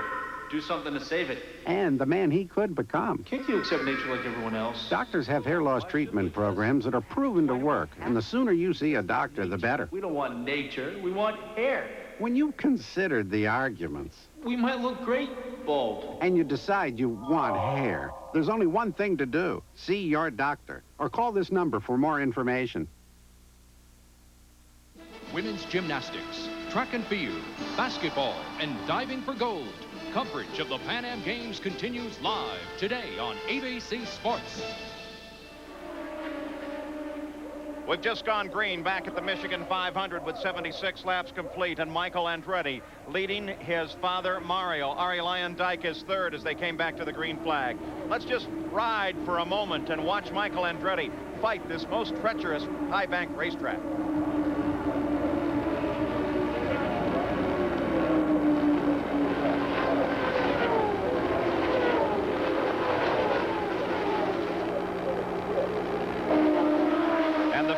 For second place, Mario Andretti, Rick Mears, Ari Leyendyk as they battle. Coming off of turn 2, heading for the backstretch. Boy, Ari Leyendyk has been all over the place, but look at Rick Mears as he comes inside Mario Andretti. Wow! Rick Mears taking advantage of the slower car just ahead. Yes, it's not like Rick's...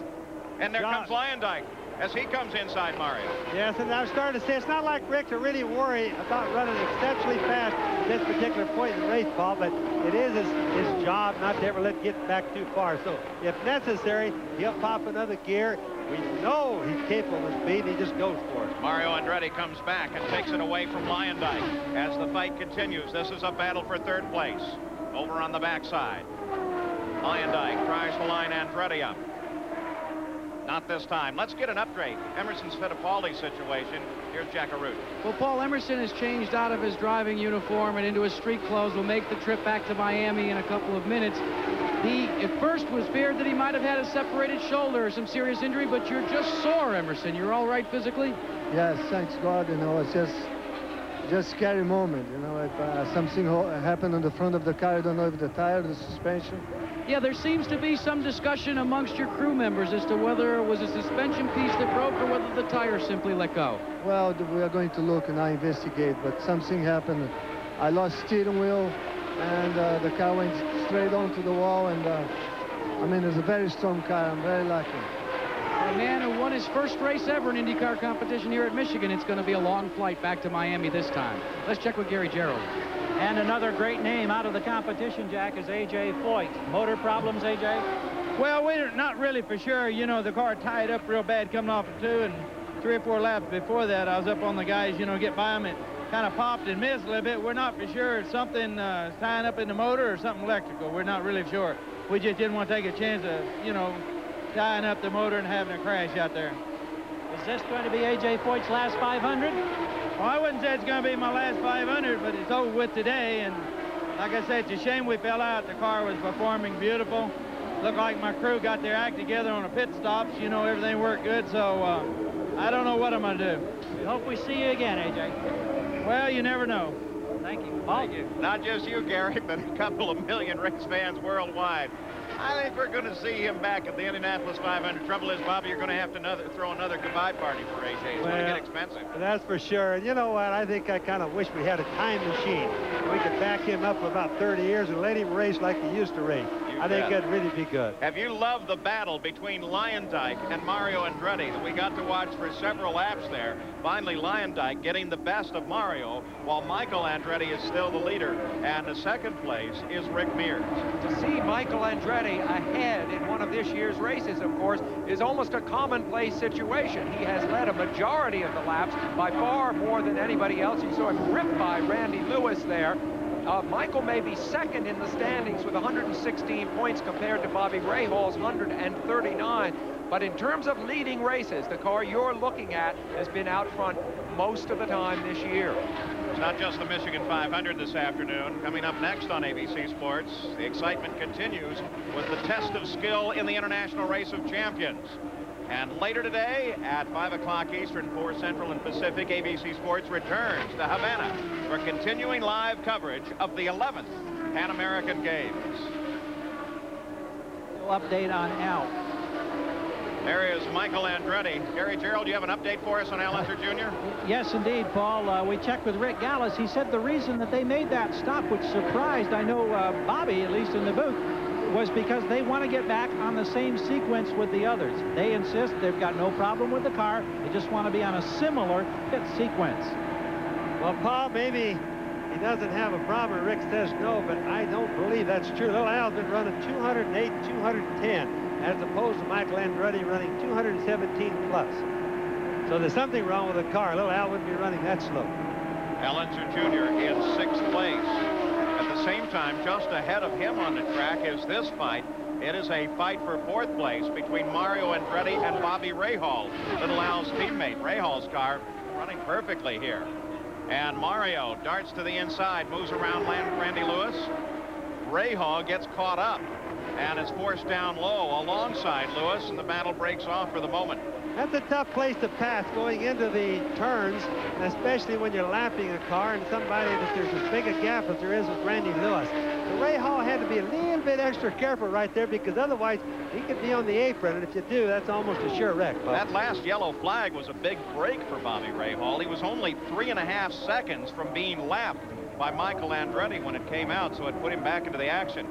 A shot there of Hiro Matsushita, who now that he's running is doing rather well, though he's only completing his 30th lap, while Michael Andretti flashed across the line completing 87. So there's Michael Andretti. We take a look at the race summary at the conclusion of 150 miles. Average speed, nothing to brag about, but the reason for it is down there that 4 caution flags for 27 different laps. 4 cars are out of the race. Paul Tracy with the accident, Emerson Fittipaldi with his accident, Danny Sullivan, and A.J. Foyt. You just saw A.J. You talked with Emerson and Danny. Paul Tracy, I'd still like to get some more details.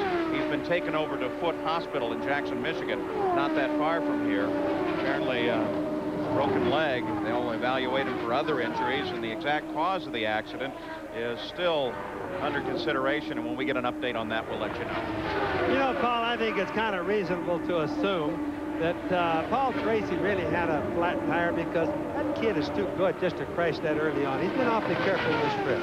Good enough to draw the attention of Emerson Fittipaldi, or of Emerson Fittipaldi's owner, Roger Penske. His track, his race. Michael Andretti leads it.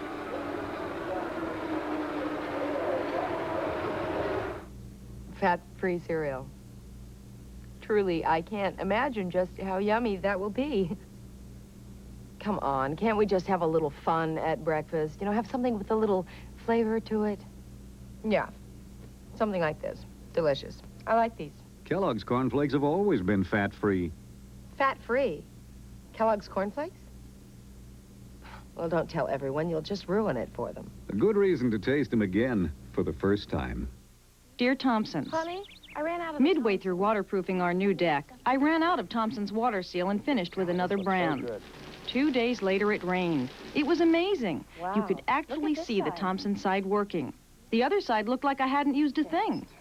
Thompson's Water Seal has 50% more active ingredients than most brands for more waterproofing power. You can see the difference. For my money, nothing tops Thompson's. And I proved it. Sincerely, Marcia Jackalone, Bassett, Wisconsin.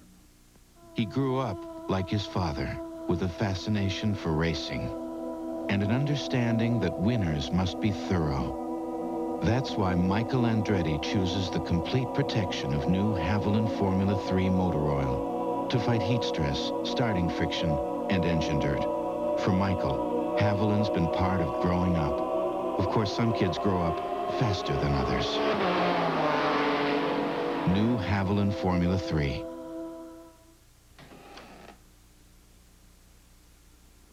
Ever wonder what they mean by zestfully clean? It's the feeling you get when...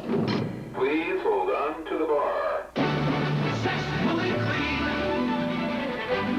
Zestfully clean.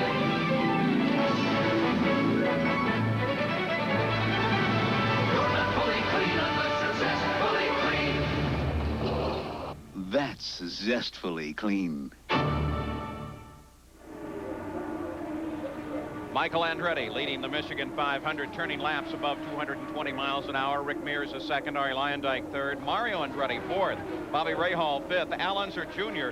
is in sixth place, but he was just passed by the leader of the race and put one lap down, Bobby. He's down a good 10 to 12 miles an hour per lap, Paul. He definitely has a problem, and Rick Gallis may not know it yet, but they should be checking it. He just, in 5 laps, I watched him go from a quarter of a lap to completely being left. The separation, you just saw it first to second.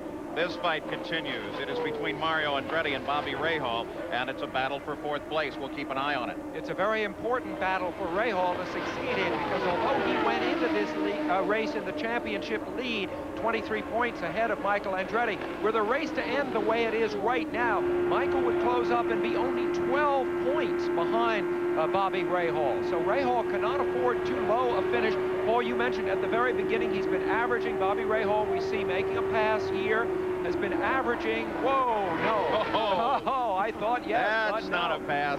He's been averaging 14 points a race, which is the exact equivalent of third place. He's now fifth, as you can see. He needs to do better. Excuse me, Mr. Andretti, do you find if I drive alongside you? Absolutely not. Apparently not. Here we are on 42nd Street, and no. Fight continues then for fourth place between Rahal and Mario Andretti, as Mario just told Rahal, nah, it's not going to be quite that easy. Rahal continues the pursuit. They now have traffic to deal with. Michael Andretti, who has twice won here at the Michigan 500, is the leader of the race. Rick Mears, who is a master at races that are attrition plagued. He knows how to save a race car. And let's just go back and remember the Indianapolis 500. Michael and Rick Mears battling in those final laps. And Mears had saved just enough of the race car to be able to make that splendid pass on Michael Andretti in the first turn to pick up the lead and the win as the yellow flag comes out. This time, it's not an accident. There's an indication there's some oil laid down on the course. Can't have that on the high banks. I talked to Roger Penske a couple of days ago, Paul, and he told me, hey, finishing this race is going to be hard. It's 500 miles. It's in Michigan. It's tough. He says the guys are going to have to turn less RPM, and the drivers and crews are really going to have to work together on strategies for the whole race. He believed totally that that's the only way this race could be won today. Now, if we look at Michael, we wouldn't believe that because he's running 220-mile-an-hour laps, and that's fast. Well, under the yellow, here comes Michael Andretti. Roaring for the pits. We'll go down there now. Gary Gerald. Well, Paul, this turns out to be a break for Michael Andretti because they had just given him the lap board sign to pit in 2. He was going to pit on 1 more lap. He comes in now under the luxury of the yellow. They make the routine tire change. No wing adjustments thus far. There will be none for Michael. He likes the balance. He's on his way. Just under 14 seconds, we go to Jackaroo. And Gary, likewise, no wing adjustments on Rick Mears. Mears lights the tires up just a bit, but it was a normal stop, changing all 4 tires and no chassis adjustments from the exterior. Scary moment for Rick Mears as he came out of the pits. There's a great shot of a pit stop of Mario Andretti. Here's Gary. Boy, we're watching a fascinating sight. Mario Andretti, remember, can't talk to his crew with his radio. It malfunctioned at the start of the race. He's been furiously gesturing as he completed his stop. He wanted a wing adjustment. They made one on the front left side. When they key his radio, they can tell, and so they'll ask him a question. He hits it once if he understands, and the answer is yes. If he doesn't understand, the answer is no. He keys it twice. He can't talk to his crew.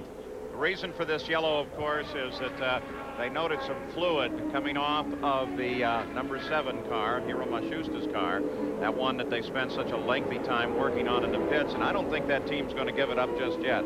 Let's go down to Jackaroo.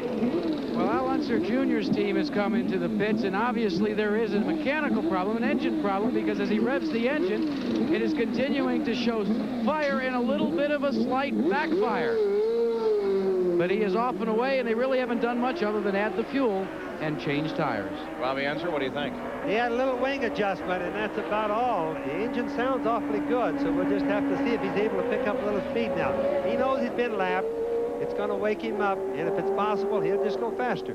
If he were to break down in this race, it would have a dramatic effect on the top of the championship standings, though. He's running in 3rd place, just ahead of Rick Mears. So if Rick has a big day today, he's going to move up ahead of Little Al into 3rd. For a moment there, Harry Luyendyk had a scary moment. The pace car picked up wrong, and it looked like Luyendyk was going to get trapped. But then they signaled him to go on around and get back on the lap. We see the pace car, which, by the way, is a Cadillac Elante, which was just announced as the pace car for next year's Indianapolis 500-mile race. Those Elantes are nice cars, Paul. I don't know if you ever drove one, but they are really fast little cars. So the field now circles. Behind the pace car, we are under yellow once again at the Michigan 500. Michael Andretti is the leader. We'll be back after this message and a word from our ABC stations. How hot can it get inside your car's engine?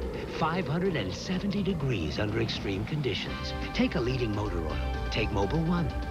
Of course, Mobil 1 costs more. But under extreme conditions, when you see what can happen to conventional motor oil, it doesn't pay to play with fire. Mobil 1. Isn't your car worth the extra protection? Rick Mears and Mobil 1 finished in the winner's circle at the Indy 500. Mobil 1, the choice of champions. Okay, real simple. 2 lines. Wow, rich, creamy A&W, and it's authentic frosty mug taste made at America's favorite root beer. Marker. And action. Wow, rich, creamy A&W. Okay? Cut. Bobby, 2nd line, America's favorite. Marker. Action. Wow, rich, creamy A&W. Okay? No, forgot to say the other line. Marker. Action. Wow, rich, creamy A&W. Okay? Cut. 2 lines, 2 lines. What do you want from me? All I do is one-liners. It's the taste that made A&W famous. Wednesday. I may have mixed up your bureau drawers yesterday. Did you boys notice whose underwear you put on this morning? A thought occurred to me that sent chills down my spine. The Wonder Years. Then they're real-life newlyweds. I'm really happy we're not dating. Hey, what do you mean? Come on, we go out every week. No, I mean dating. Oh, you want me to pay? Growing Pains, Wednesday. First, you dropped 7 stories. Then you caught the perfect wave, challenged the Bermuda Triangle, and were mysteriously drawn into the dark hole. Will the fun at Raging Waters ever end? Not a chance. Introducing the new Amazon Adventure, a voyage through jungles, rapids, waterfalls, a journey that never ends. Raging Waters, where the fun never ends. Minutes away where the 10, 210, and 57 meet in San Dimas. People ask me how, after living in a place like Spring Hill, building a new car from scratch, I could ever go back to the city.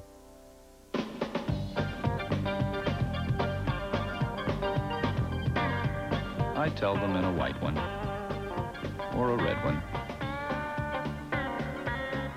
for about $12,000.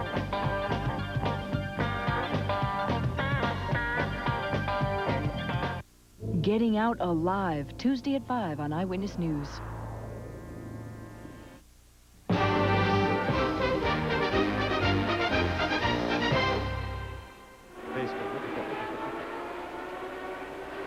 Back at the Michigan 500, the pace car comes down onto pit road, and we are back racing once again as the pace picks up. 101 laps complete. On board with Michael Andretti now, leader of the race.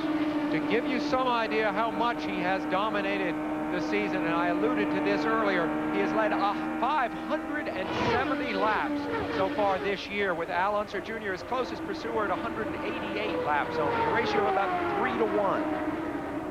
As Rick Mears runs in second place. Michael, look at him fight that wheel. He had to get by cousin John. John didn't want to get lapped there, but finally Michael was able to make it past John. John was the leader of the group as they came back toward the green flag. And now Rick Mears comes around John Andretti, and the battle is once again at the front of the field. A fight between Mears and Michael. Indianapolis all over again. These two men absolutely the best when it comes to these very high-speed courses, trusting each other, willing to pass each other, confident that they will not get moved on. There it is. Look at how close they're running. Well, that's an outside. Well, that wasn't a pass, but he was working the outside of Michael just like he did in Indianapolis. Of course, now right underneath him. Crowd on its feet. Michael Andretti, as Rick Mears gets around Michael. Michael's going to go right back after him. A battle at the front of the field. Michael, look at him fight that wheel. The G-forces are absolutely tremendous on this racetrack. They run on the backside now. The lateral forces just throw you over in the car every time you turn into the corner. Now Michael continues his pursuit of the new leader, Rick Mears. You just can't imagine how much wind buffeting that there is, Paul, at 220 miles an hour when they're that close. And they're really the only two cars. The buffeting is tremendous. The crowd on their feet as they watch this tremendous fight for the lead in the Michigan 500.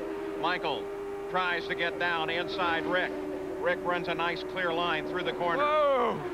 Clear but high, very close to the wall on the exit, and Michael seizes the opportunity to get by. A hard place to pass coming off a turn like that, because usually the turbulent air thrown up by the car ahead of you makes it tough to close in, but when Rick ran that high, that was an opportunity for Michael. And 0.6 of a second covers first to third. From time to time we get a glimpse of third place, none other than Mario Andretti, as Rick moves high again. Boy, that car is working very well about any place. Rick wants to pace it. It does, but he had to back off, Paul, as Sam was calling it. Cost him a little bit there, Bobby. He had to back off coming off the turn because it's either that or hit the wall. And the drafting on these cars is very similar to stock cars, just not as strong.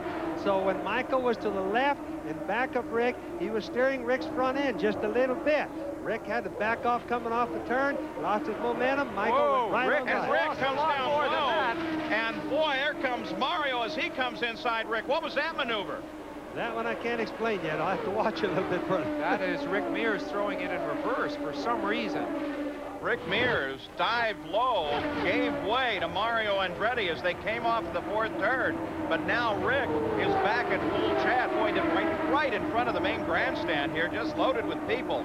You wonder what was going on there as Rick Mears now back in third place, and Newman Haas Racing is back at the front of the field once again. There has been talk about changing the name of the sanctioning body from CART to something else like maybe Formula Indy or IndyCar World Championship. When you see racing like this, they ought to call it the Great Racing Series, because sometimes it is really good stuff. Not a bad idea as they come to the backstretch once again.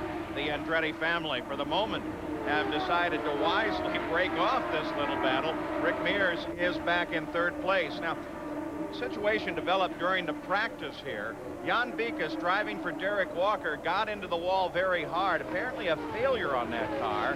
And they took him over to the hospital, finally brought him back to the track. Right now, Jan Bikas is with Jack Arute. Paul, we can tell you what Jan Bikas is injured. They've set his hand, and they call it the fifth metacarpal bone, which is right here, right, Jan? But he had a problem with Derek Walker's car, and you got a chance to look at the car, you and Derek, and what was it that failed? It was the front push rod, Jack. That holds up the front suspension. I was going about 225 down the back straightaway, and I turned into turn 3. The suspension just folded up, and I just slammed straight into the wall, and I was lucky to be standing here talking to you now. Well, he's a part-time broadcaster, so he knows what it's like to work pit road. Sometimes he does my job, Paul Page. Yeah, and I'm afraid we're going to have to build some sort of little device to hold a microphone if he's going to continue to do it, though, Jack, inside that cast on his right hand. We watch the battle now between Bobby Rahal and Arie Luyendyk. It is a fight for fourth place. Well, while we were listening to Jan Beekes, I watched these two guys going at it like you can never believe. I mean, Rahal passed, Luyendyk came right back, passed 3 times in 1 lap. Matter of fact, in the race now, as we're approaching the halfway point, first through fifth are separated by 1.1 seconds. Jack Arute, you have an update on Rahal. Yes, Paul, you may begin to see a new Bobby Rahal in this part of the race. He is radioed to his crew. They've been watching even more carefully than most of the teams, monitoring the early fuel consumption. They have since radioed to Bobby, look, fuel is going to be no problem. Run wide open from here on in. Who can forget the conclusion of last year's Michigan 500 when Bobby Rahal dueled it out with little Al Unser for the last, quarter of the race, wheel to wheel, side by side. Rahal was denied that victory, but he knows how to race hard at this track. Continuing to watch the fight for fourth place as you look back from fourth place Rahal to fifth place Arie Luyendyk. By the way, every one of those bumps and jiggles is transmitted to the drivers, if you ever wonder why they look tired at the end of the race. And two, I just want to mention, Sam and Paul, that wide open means, hey, they're going to be a little bit higher gear. Even though they have enough fuel, it's very questionable whether an engine will sit there and turn 12,400 RPM for a full 500 miles, and I don't think most of them will. Average speed of the race is just at 147.4 miles an hour. Not very fast considering last year's track record, but the fastest 500 in history was 189.7 miles an hour. Still, this may help. Michael Andretti, Mario Andretti, and Rick Mears, during that battle for the lead just a few laps ago, were circling this track at better than 218 miles an hour. So they can fight at those kind of incredible speeds. And now Luyendyk closes up again on the back of Bobby Rahal, sets himself into position, looks ahead to the corner, comes inside. Can he force Rahal high? Yes, he does. And Luyendyk picks up fourth place. Just as soon as he was sure that Rahal wasn't going to go clear down the bottom and push him clear down to the apron, Paul, he just drove right on by. Now, a lot of that happened right there was drafting. He got a real good draft and just went for it and gained about 5 miles an hour. Rahal, of course, is one of the drivers. If you're driving close to him, you can be absolutely confident of 2 things. 1, that he has seen you, because he's very alert in his cockpit, and 2, that he will never do anything unfair or dangerous. We ride with Bobby Rahal as he's managed to overhaul Arie Luyendyk. His next sight is Rick Mears, who lies in third place, just ahead. 115 laps complete. Get ready for the biggest season ever on ABC's Monday Night Football. Everyone calls me father. And I love a kid's cereal. Brave adults wrestle with the notion that Kellogg's Frosted Flakes is just for kids. I work with tigers. I never thought I'd love one. That delectable frosting, that incredible crunch. No wonder adults never outgrow the taste. Oh, I'm guilty. Guilty. Guilty. It's no crime. Frosted Flakes have the taste adults have grown to love. They're great. The driver of this car adds something special to his motor oil. So does the driver of this car. They both use STP oil treatment for drivers on a racetrack or drivers on a fast track. STP. Do yourself proud.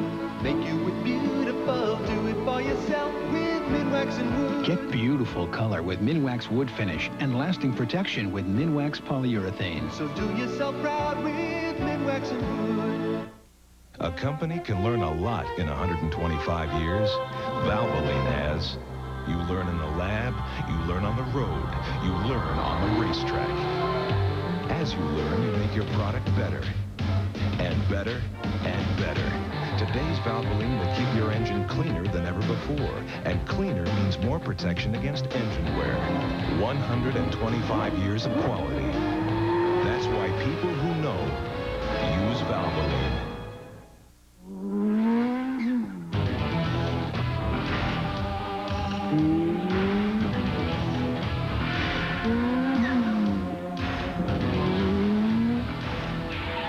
where Toyota learns the value of racing.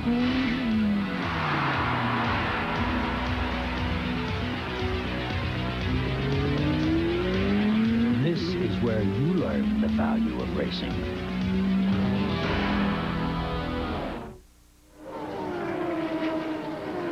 At the Michigan 500, Michael Andretti is the leader. Second place is Mario. Ari Leyendijk is closing up to challenge Mario Andretti right now. Leyendijk, who has just been spectacular today, started way back in the field owing to a second-day qualifying, second from last row. Now he is challenging for second place. Not just challenging, there it is. Paul, that is really amazing. They have practically had no practice. You might as well say the car is just like they took it out of a truck. He's just doing a super good job. And, of course, the engineer on that car is Mo Nunn, and he is one good engineer. Mario's not satisfied with Mo Nunn or Ari Leyendijk as he comes up to the high line. Morris Nunn, in fact, an excellent engineer. Peter Parrott, the crew chief on that car. But take a look at this. Here comes Mario Andretti as he tries an inside line on the backstretch and blows past Ari Leyendijk going into 3. Leyendijk, of course, won the race at Phoenix this spring, and it is a hallmark of his career. You see him immediately counterattack. It is a hallmark of his career that when he runs in the top 3, he becomes very tough. I remember Paul Hornung in the old days of the Green Bay Packers playing football. You got him inside the 10-yard line. He almost always scored, and Leyendijk is a little bit like that as a racing driver. Some unbelievable lines being used by almost everybody as once again Leyendijk is going to challenge Andretti. Mario Andretti high, Leyendijk low, and Leyendijk's got the place. Leyendijk back to second. You just don't see better racing as what you can see right here at Michigan when everything is working good. Now that is really good. Leyendijk has been doing this in his move forward with everybody passes. He passes them, they pass him back. But he's a stubborn Dutchman. He just keeps on going. As we watch this battle, a couple of cars out of the race. Randy Lewis brought his machine out of competition, and they finally decided it was wiser to retire Hiro Mashusta's car. So those two added to the list of cars out of the race. At the back, at the front of the field, it is still Michael Andretti. You're watching the best battle on the track now. Ari Leyendijk and Mario Andretti. But take a look. Just behind Mario, Rick Mears is closing in too. And by the way, Bobby Rahal is not that far behind Rick. It's almost like you can throw a blanket over the first 5 places, except when Leyendijk's been doing all this passing and fighting that he's been doing back there, Michael got away a little bit. The average speed of the race continues to climb with these battling laps above 218 miles an hour. We're now up to 151 miles an hour average. You know, last year when they averaged 189 plus, if you work that out as a coast-to-coast drive from New York to San Francisco, that means it would take you pit stops and all for refueling less than 15 hours. New York to San Francisco, less than 15 hours. That's how fast we're looking at. 10th place, Scott Pruitt, the True Sports American-made entry. You go on board. Now, watch as this car cycles around. This one can give you a real good example of how tough this track can be. You can see the outside panels on the right side of the car flexing, Bobby. Well, they certainly are. Clear on the right-hand side above the D on the bud, you can see the tape that they're holding the body together with. But look at the whole panel. It's vibrating very fast. It not only gives you an idea how rough the track is, but what it does is shows you that he's not too secure in his body work from all that damage in the first wreck. Scott Pruitt works his way around. Got Goodyear just in front of him as Pruitt cycles around the Goodyear car. Let's get an update from Gary Gerald. Steve Horn is right here, Paul. He's just showing me his stopwatch. That lap for Scott Pruitt at nearly 218 miles per hour. After the early incident, Steve, this car's really been running well. We're pretty happy with the handling. We had to make some stops to adjust it. It was a little loose to start with. We had to change the nose, but we're real happy with it. Scott seems pretty comfortable right now. Thank you very much. Paul? Gave you a glimpse there of a tremendous battle as Mario and Rick continued their fight. Michael back at the front of the field. Leyendijk in second place. But boy, the top 5 are not giving up, and the only guy, here comes Mario and Rick once again on the backstretch. Unbelievable fight. Rahal closes in behind as all 3 of them right together there. The story about we didn't have a full 33-car field, but we had quality. Hey, I have to say right now, this is the quality racing that you usually see here at Michigan. Fight for the lead. Rick Mears, Mario Andretti down low as they work their way past. Boy, what a great fight. Mears and Michael continue to chase one another. Rahal now closes in. Rahal coming past. We're just past the halfway point in the race. You would think we had 10 laps to go. The fight continues as the average speed continues to climb. Tremendous battling back in the field as the yellow flag comes out. And the yellow flag comes out because Scott Goodyear, number 15, rolled to a stop on the edge of the race course. So Scott Goodyear comes to a stop. The yellow flag comes out once again. And that will set up a most interesting situation here at the Michigan 500.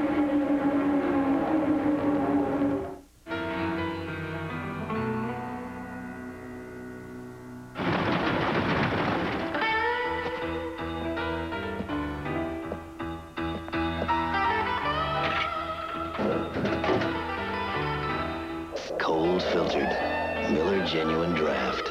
For those who've discovered its real draft taste, the world is a very cool place.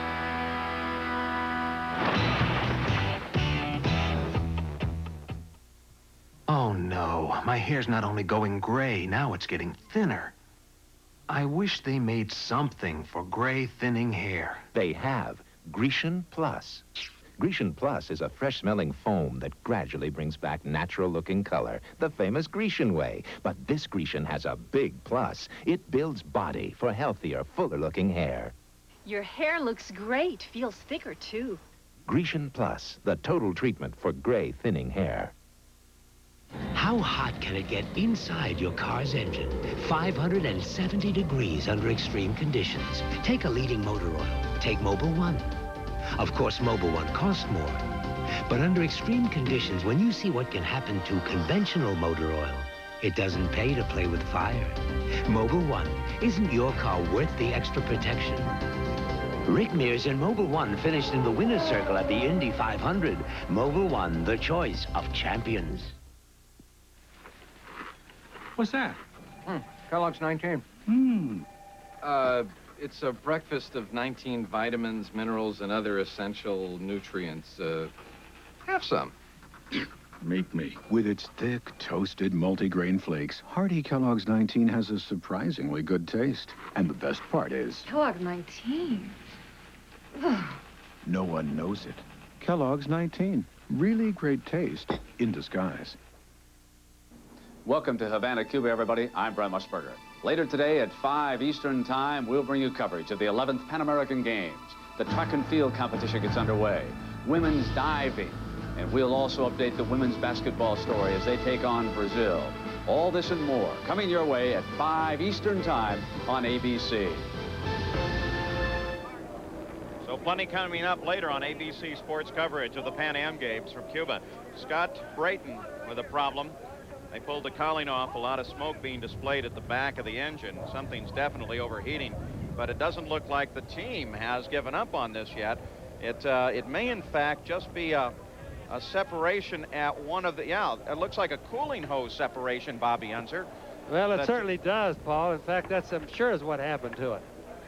All right, so they go to work on Scott Brayton's car, and I think they're very definitely under the idea they will get that car back into the fight if it hasn't dumped too much water. Despite all the room here at Michigan, traffic can still play a role. Danny Sullivan explains. Traffic isn't as big a problem at Michigan International Speedway as it is at other places like Indianapolis. This is a high-banked oval. I think it's 26 degrees. There's room for cars to go 2 and sometimes 3 abreast. So when you get a slower car, if he's got a problem, he's either running high on the track or low on the track, and if the guy's working real good, he can even pass him right in the middle of the corner on the opposite side, either high or low. The great part about Michigan is that if you anticipate it and see him and your car's working good, you just go a little bit low or a little bit high, and there's plenty of room to pass, and it's usually no major problem. The big danger here is that the speed is so incredibly fast where everybody's out there averaging, say, anywhere from 210 miles an hour to 220 miles an hour every lap for 250 laps. And if a guy's got a problem and he's running a little bit slower, and say he's running in the 190 range, the closing rate is so incredibly quick that that's what you really have to watch out for. And because the track is wide, a lot of times the slower car figures that the guy's got so much room to get by that there's no problem. But the closing rate is the big key. Ready to go green again, and as they do, just as they take the green flag, Arie Luyendyk forces his way past Mario and Michael and picks up the lead of the race, and already a fight's begun again under the green. Look at the two Andrettis as they look for racing room, trying to get alongside each other. There is Michael to the inside, Mario with the red rollover bar on the top of his car to the outside. As they drag race down into turn 3, they are both chasing, as you can see, Arie Luyendyk just ahead. He got a jump at him. He laid back a little bit, got a jump at him, Paul, and it's totally legal when you're going back for the restart of the race. As long as they throw the green flag, he's okay. It was close, though. The pace car was right at the pit entrance as they came back to green. Now Mario picks up second place. Michael content to leave him there. And Michael Andretti and Mario Andretti both chasing Arie Luyendyk. Luyendyk is hot today. You know, occasionally we find Luyendyk, who is normally known to be a road course driver, not an oval track driver. But remember, he won Indianapolis, he won Phoenix earlier this year, and today here at Michigan, he is very fast. Arie Luyendyk from a team that had to get a court order simply to be able to race here this weekend, and he's back leading once again. And had no practice to any degree to speak of. Off of the truck, out of the truck, on the racetrack, a few minor adjustments, and he's leading the race and did it by outrunning everybody. Behind Luyendyk, a three-way battle, the two Andrettis and Rick Mears as they all fight for second place. Michael tries to get down inside his dad again. The onboard camera view, he can't get it done. Rick Mears is closing in just behind Michael. And to anybody who's wondering about Michael and his dad Mario, Rick makes a move on Michael. Rick makes the move to the inside of Michael, but can he hold it down that low? It looks like he can. Rick Mears moves into third place. He dials it down even lower. No idea what that earlier problem with Rick was, but right now, Rick Mears moves past Michael. Often the tires that they change during the pit stops make the difference. Michael slowed down just a little bit as opposed to before. But what I started to say between Michael and Mario, don't ever think that the father-son deal has anything to do with how they race. They raced each other just as hard as they do somebody else, though. As the yellow came out to clear Scott Goodyear's car off of the track, as Rick Mears tries Mario now. Almost all, in fact, all of the leading teams came in and made their pit stops, so they're on new tires once again. Now Michael comes up high over Mario Andretti as Rick Mears picks up second place. All of this working to the advantage of Arie Luyendyk, who is able to motor away and right now has a 1.8-second lead over this fight for second place. But the fight for second place continues, and there goes Michael back into second. Now Mario comes to challenge Rick Mears on the inside. Mario pulls right up behind Mears, comes down a little bit low. Can he hold on to it? Rick with a groove that he's been running most of the day. Still they're side by side. Nope, Mario can't hold it. Rick Mears drops into position. Let's get an update from Jack Arute. Jack? Well,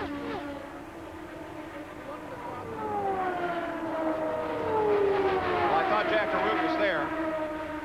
Yeah, Paul, one of the problems that you were alluding to early on was with Rick Mears. Well, he complained of a slight understeer on the car. And they fiddled with it, but they're continuing to chase the track, as they say, trying to make those adjustments, as Bobby Unser alluded to, only through tire selection, not through a change of wing or a change of the rear wicker bill. The other side of the coin, though, is Arie Luyendyk, your leader. He has a slight understeer, and they have elected to keep it in the car. They feel the car runs better that way. Well, it certainly runs a little bit safer.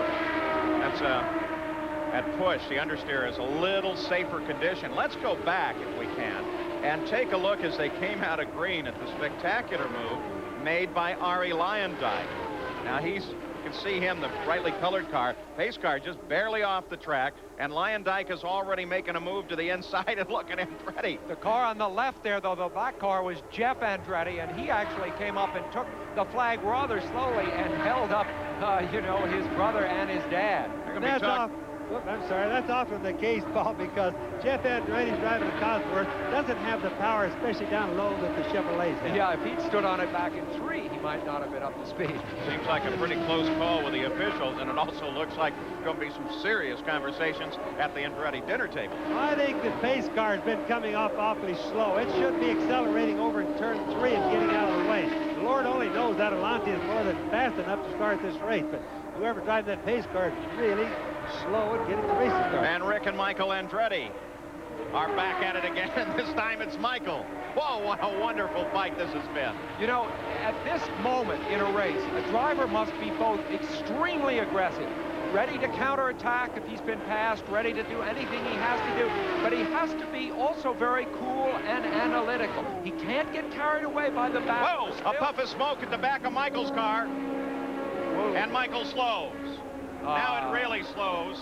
And that may, in fact, bring out the yellow flag. So they'll get ready in Michael Andretti's pits. Boy, what a stress on the car. Yellow flag is out. That's how championships are lost. Michael has been breaking down more, certainly, than his closest rival for the championship, Bobby Rahal. And it's been because of things like this that he slipped back in the standings. Once again, in this race, we talked about attrition as a key factor. We see it once again. Well, we do, and I just was going to bring that up.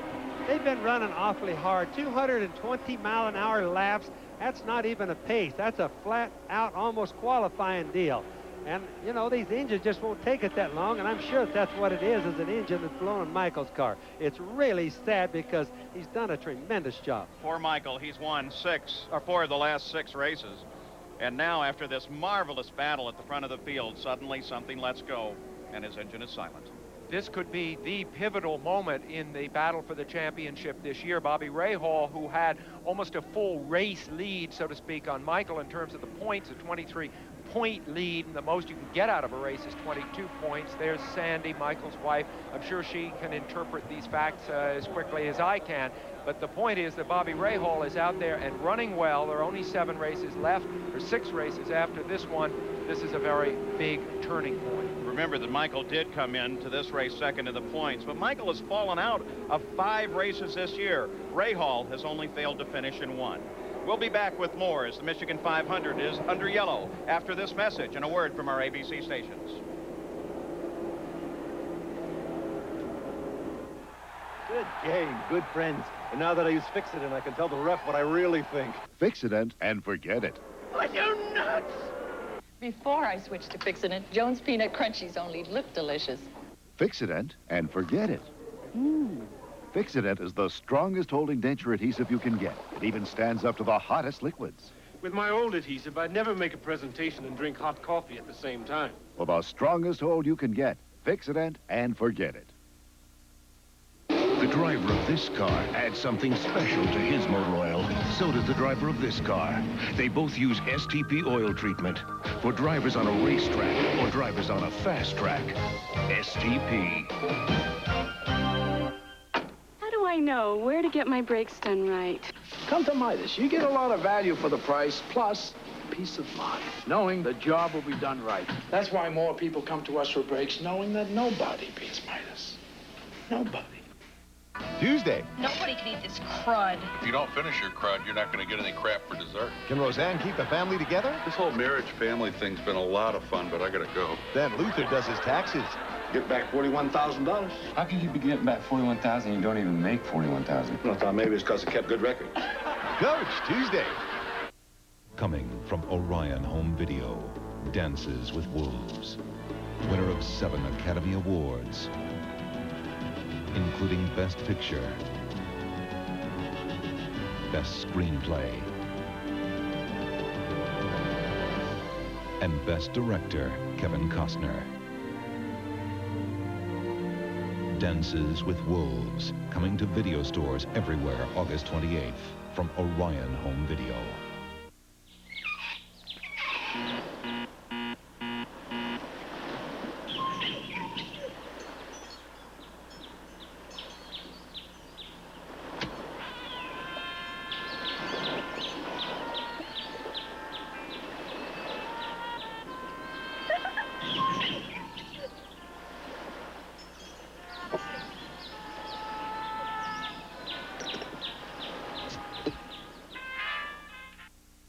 Paul Dandridge and Joanna Shemina, Eyewitness News at 6.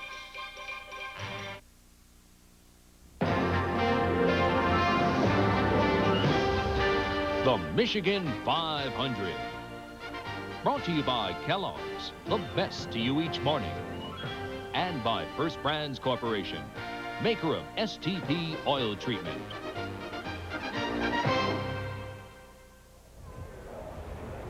From Michigan International Speedway, the Michigan 500 is under yellow for the 8th time today. Let's take a look back at this race. It began, and almost immediately the yellow came out when Paul Tracy, a new driver in the Penske organization, tapped the wall. It went back to green racing, and the lead exchanged back and forth between several drivers, including Rick Mears and Emerson Fittipaldi. Then the yellow out once again when John Andretti had a problem. Emerson Fittipaldi with a crash, and that put him out of the race. So we've had quite a day here. Tomorrow at 8 o'clock Eastern, 7 Central, 5 Pacific, ABC Sports will kick off its Monday Night Football excitement with a very special preseason matchup. Be with us when the Buffalo Bills take on the New York Giants in a rematch of Super Bowl 25. So we're under yellow right now, the 8th of the day. This caused when Michael Andretti had an engine let go, and now he's with Gary Gerald. Michael, was it this tremendous race pace, laps of 220 miles per hour that cost the engine? Well, I don't know why ours and nobody else's. I mean, you know, we were really conserving on the revs, so you know, I don't see why. You know, I thought we were doing everything right because we weren't twisting the engine, and the car was running beautiful, and we were just running a nice pace, but obviously not good. About ready to go green. Do you like anybody in particular that you've been racing with? Lyondike, your dad, Mears? Lyondike, I think, is the strongest right now. Thank you. Let's go up to Paul. All right, as they come back to the green flag, it is Lyondike that leads them back, chased by Mears, chased by Ray Hall and Mario as they come up now 2 abreast, 2 and 2. As take a look at Mario, he tries to move to the front side. On board Ray Hall. Mario chasing Mears, chasing Lyondike. And of course, Ray Hall's mindset has now changed just in the last moment or so because he knows he's now got a comfortable lead in the championship. He cannot be threatened by Michael Andretti winning this race. So it's now his race to dictate the pace how he wants to do it. Well, that's so true, Sam. I think that's one of the best points we've heard. Ray Hall shows that he's a thinking man. First through 4 stretch out. Arie Lyondike has the lead. Michael Andretti can leave this track with one consolation. He led 84 laps, so there is still a possibility he can pick up the single bonus point for leading the most laps of the race. Not determined yet, but it is very definitely a possibility. John Andretti has been issued a stop-and-go penalty. That's one consolation for Michael, and the other is that Al Unser Jr., his closest pursuer in the championship, is currently running well off the pace and not apparently destined to score a great many points. You see him here. Al Unser Jr., you're right on board. He's 7th place. Yes, he's certainly been off the pace. I noticed the last time he came in on a pit stop, Paul, that they made no chassis adjustments, put fuel in and sent him out. So that means he doesn't feel that his problem can be fixed, whatever it is. Al Unser Jr. trying to catch Eddie Cheever just ahead of him on the racetrack. There's the stop and go for John Andretti. Now, the crew very wisely, whenever you bring the car into the pits, it's going to be a long stop and go. They always refuel the car. Fight continues. There goes Al Unser Jr. past Eddie Cheever. Mentioned it just a moment ago. And boy, look at that. Whoa. One car moved down under the inside. I watched John Andretti a little while ago, and I think I know what his penalty was, Paul, when he was leaving the pit. Well, first of all, they changed the rear wing on the car. When he was leaving the pit, I think the pace car beat him to the cones, the place where they measure on who is first. The race car leaving the pits or the pace car. I believe the pace car won, and obviously the officials think so. Those are penalizing. Eddie Cheever comes into the pits. Jack Arut's there. An unscheduled pit stop for Eddie Cheever. They make an exchange of all 4 tires, and as you say, as a precaution, loaded up with fuel, but now he will be out of sequence with the rest of the runners. As they've changed all 4 tires, he reported a vibration. But in close sequence with John Andretti, who is now back into the fight. Let's go down to the pits of Gary Gerald. And Paul, it was a case of when he left the pits, it was 4 wheels over the yellow line before they hit the blend mark over in turn number 2. That's what we're told from the crew, the reason for the stop and wait penalty, not stop and go, as it turned out for John Andretti. Now, that's been an issue here in the past, and the chief steward, Wally Dallenbach, as we watch Arie Lyondike, doesn't put up with any violation of the way he lays down the rules. And at the drivers' meeting, they discuss all of this stuff. The rule here is, because it's a tight turn coming out of the pits, you can get the 2 right side wheels above the line. You get all 4, you're going to come back in, and John Andretti got above that. Apparently, Eddie Cheever was having a problem with a flattening tire, and so that's why he had the vibration, and certainly why he had to come in. Yes, and you know, Wally Dallenbach talking about him, Paul, if he says that something's going to be a certain way, That's the way it is, and he doesn't care whether it's Vinsky's cars or Lyondike or whose it is. That's the way it's going to be. In fact, there's very little controversy of that kind in this series, precisely because Lyondike is so respected, such an authority on everything, having raced himself, of course, for many, many years. All right, Ari Lyondike, as we watch him circle this track, the 2-mile high banks of Michigan International, that gives us a chance to take a look back in the field. Some of the other cars running here and doing most successfully. Tony Bentonhausen is running 8th, his best career finish, 2nd here in the inaugural race.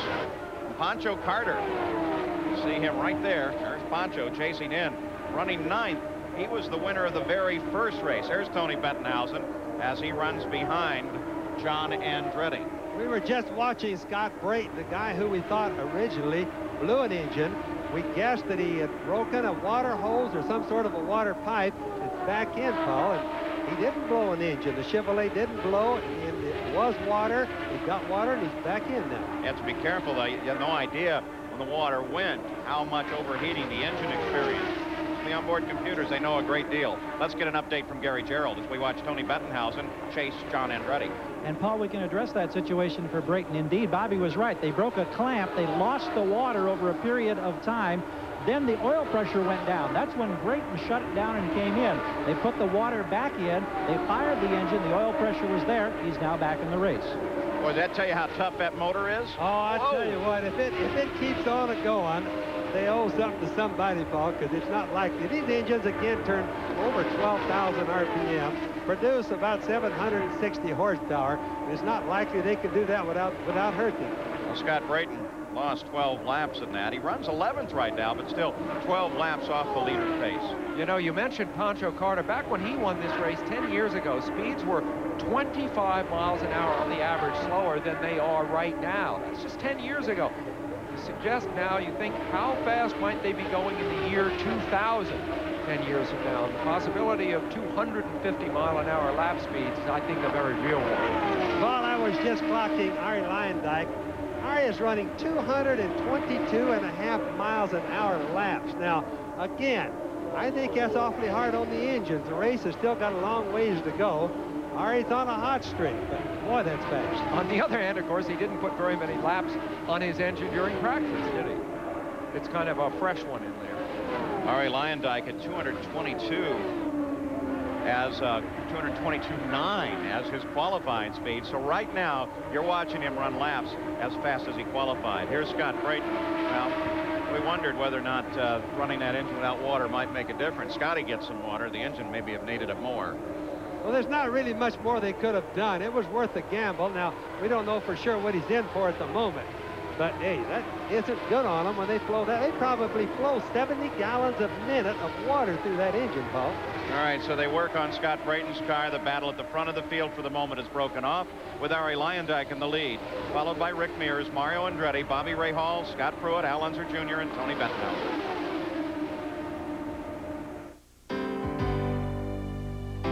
It's more than 30 years old, but to you, it's better than anything they're turning out today. Son of a Gun Protectant from STP is one of the good things you do for it. Son of a Gun not only brings out luster and shine and rubber vinyl and plastic, it cleans and protects. We know how you feel about your car, and we want you to go on feeling that way. Son of a Gun Protectant, one of the good things you do for your car. So, I'm having breakfast with my buddies, and I order Kellogg's Bran Flakes. And right away, Scott says, "Problem, Dad?" Truth is, Kellogg's Bran Flakes taste terrific. It's this nutty, toasted wheat taste, and hey, come on, right? They're Kellogg's, right? So, I lean over to Scott, look him right in the eye, and I say, "Did you know a spoon can be a deadly weapon?" Oh! Yeah. K-double-L-O double good Kellogg's Bran Flakes. Toasted taste to you. A company can learn a lot in 125 years. As you learn, you make your product better and better. 125 years of quality. That's why people who know use Valvoline. This is not what you want in a shave. Now you've got the edge. With 6 rich lubricants. For less irritation, you've got the edge.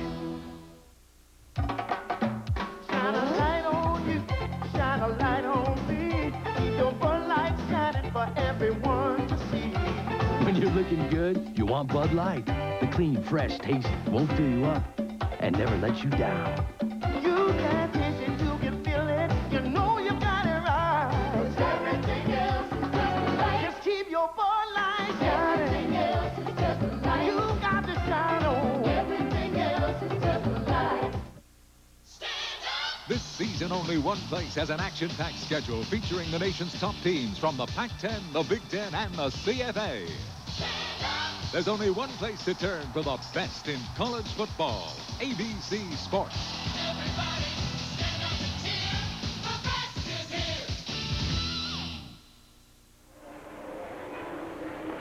Back at the Michigan 500, Ari Lyondike continues to lead and is running laps above 222 miles an hour. Pancho Carter in the leader card entry, one of the oldest, most venerable teams in the sport, the very first winner of this race. He works his way around this track, running in 9th place right now. Pancho is driving a Cosworth, Paul, and it's one of the older Cosworth engines.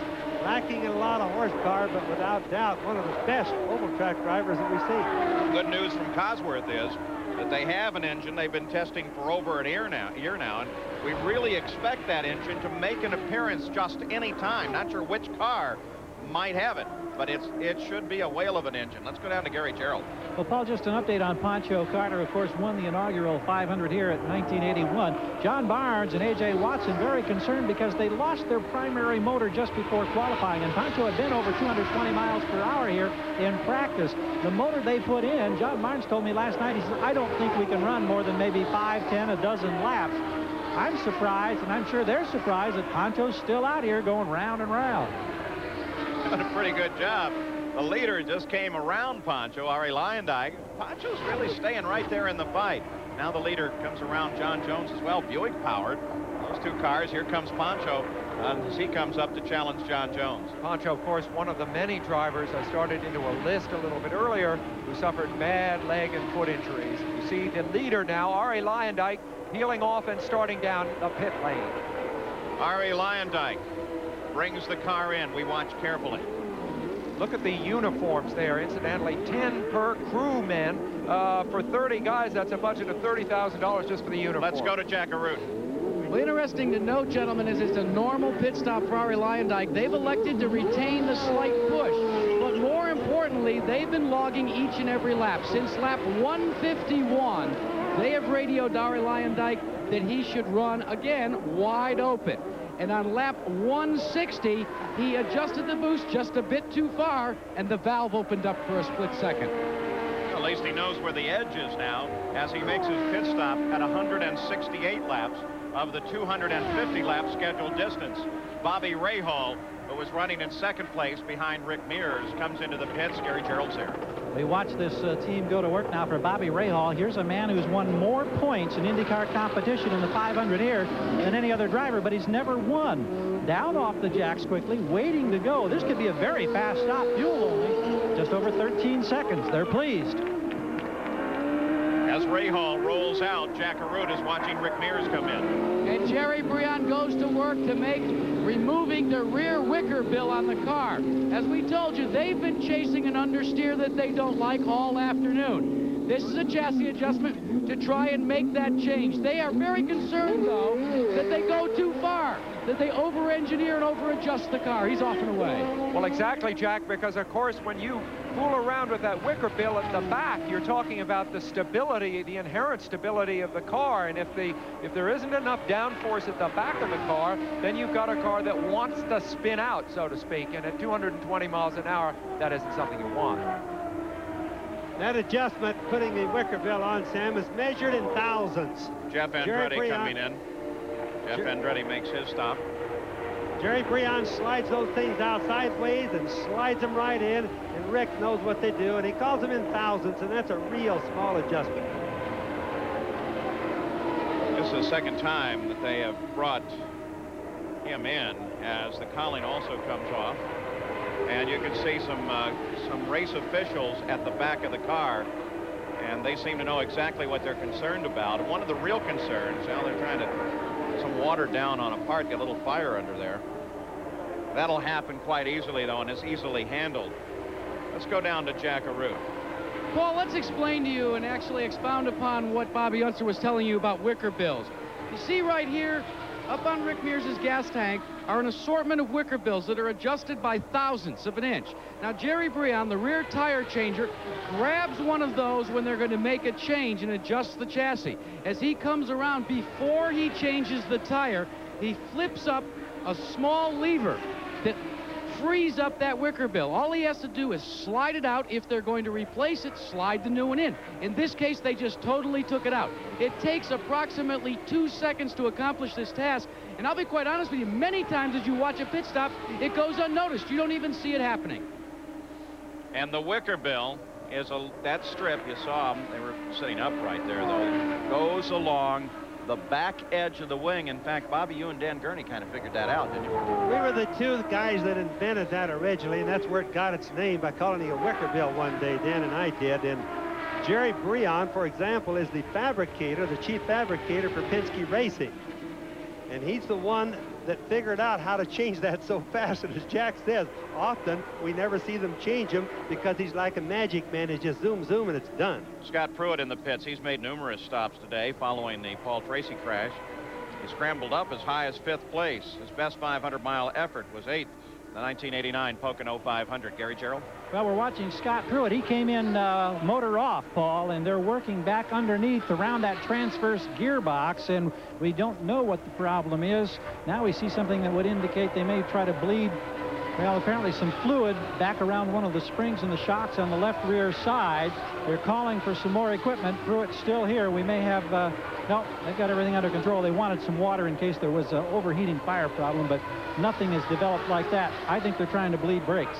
It looks like they're down on the master cylinders, which could be either a brake or a clutch master cylinder, right, Bobby? It easily could be a clutch slipping. You see smoke coming out of the back. That's from throwing water on it, trying to cool it off so they can work on it. But probably is the clutch slipping, and they're bleeding it, trying to free the clutch up, Paul.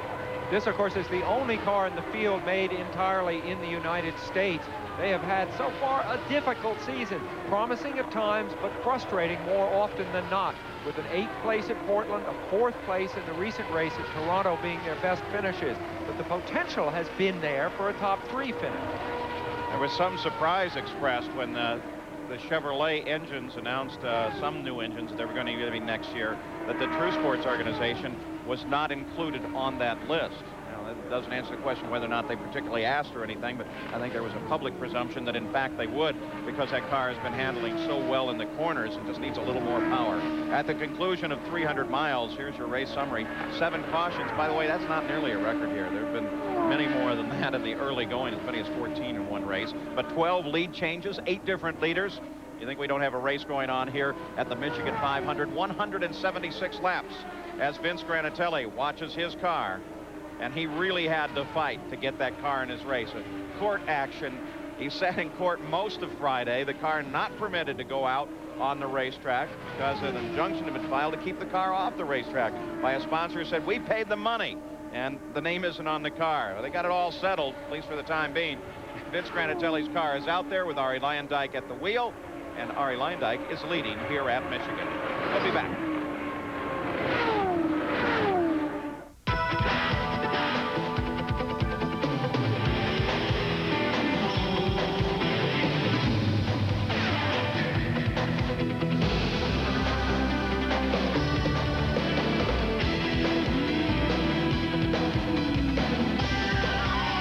Are you someone who prefers the view from your couch? Then never mind. The Toyota 4x4 for those other guys. Power Stick antiperspirant. It gives a man what he needs to excel. Power. Control. Power Stick. Stroke per stroke, 50% more power. 50% more odor and wetness fighters. 24-hour control that ordinary deodorant sticks just can't beat. All day, all night. Power Stick for 24-hour control. When I get in my race car, I get in to win. We don't go to any racetrack to run second. The technology that goes into these cars is second to none. You think we'd protect them with just any motor oil? What Valvoline has learned out on the racetrack has made their motor oil better and better. People who know use Valvoline. That means people who demand performance. People like me. In simpler times, toothpaste came in tubes. Though easy to squeeze, they could get messy. Along came pumps. People liked the control, but missed the squeezing. Now, with much fanfare, Crest introduces Neat Squeeze. Easily squeezable with the control of a pump and a pullback feature that makes brushing a lot less messy and a lot more fun. The all-new Neat Squeeze from Crest. It's a Super Bowl rematch. The AFC champion Bills meet the world champion Giants in a preseason special tomorrow night on ABC Sports. At the Michigan 500, an engine just let go, and it should bring the yellow flag out. You see just a trail of smoke, and there is the car. Bobby Rahal. Oh, that was sad.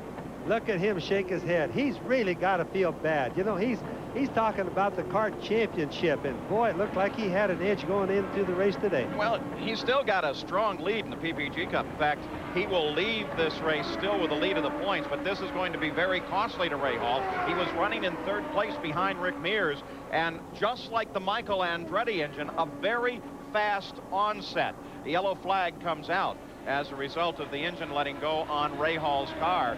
So Rahal may be able to make it all the way around to the pits. They are going to want to take a look at the racetrack and make sure that it hasn't been totally oiled down. Now, in and out of the pit stops last, really no changes at the top of the order, no changes in the order whatsoever. Arie Luyendyk had a very substantial lead and was running laps above 220 miles an hour, not quite at the 222 pace that he was running earlier. Let's go down the pits once again with Jack Arute. Well, Paul, the man that capitalized on that caution flag immediately was Rick Mears. He had already radioed to his crew that what he wanted was to make one more chassis adjustment, this time in the front wing. So now, what leads us to assume is that he was getting a little more comfortable, losing the wicker bill, and the understeer was starting to go away in the car, and now it was time for Rick to fine-tune it. Conversely, the understeer continues in your leader, Arie Luyendyk's car, and they are at the present time debating whether to come in, and they feel they won't come in during this caution period. Well, Bobby Rahal climbs out of the car. Second time that he's climbed out this year. The other time was at Indianapolis. They do very well. 500 milers are a bit of a problem. So Bobby Rahal is out. The yellow flag is also flying over the speedway. A caution period underway once again. This will be the 9th caution period of the day, and that's so that they can check the track and see what may in fact have gotten on the race surface itself. Now, don't forget the International Race of Champions coming up after this Indianapolis, or after this Michigan 500. And yesterday, well, Bill Elliott from the Winston Cup boys were here.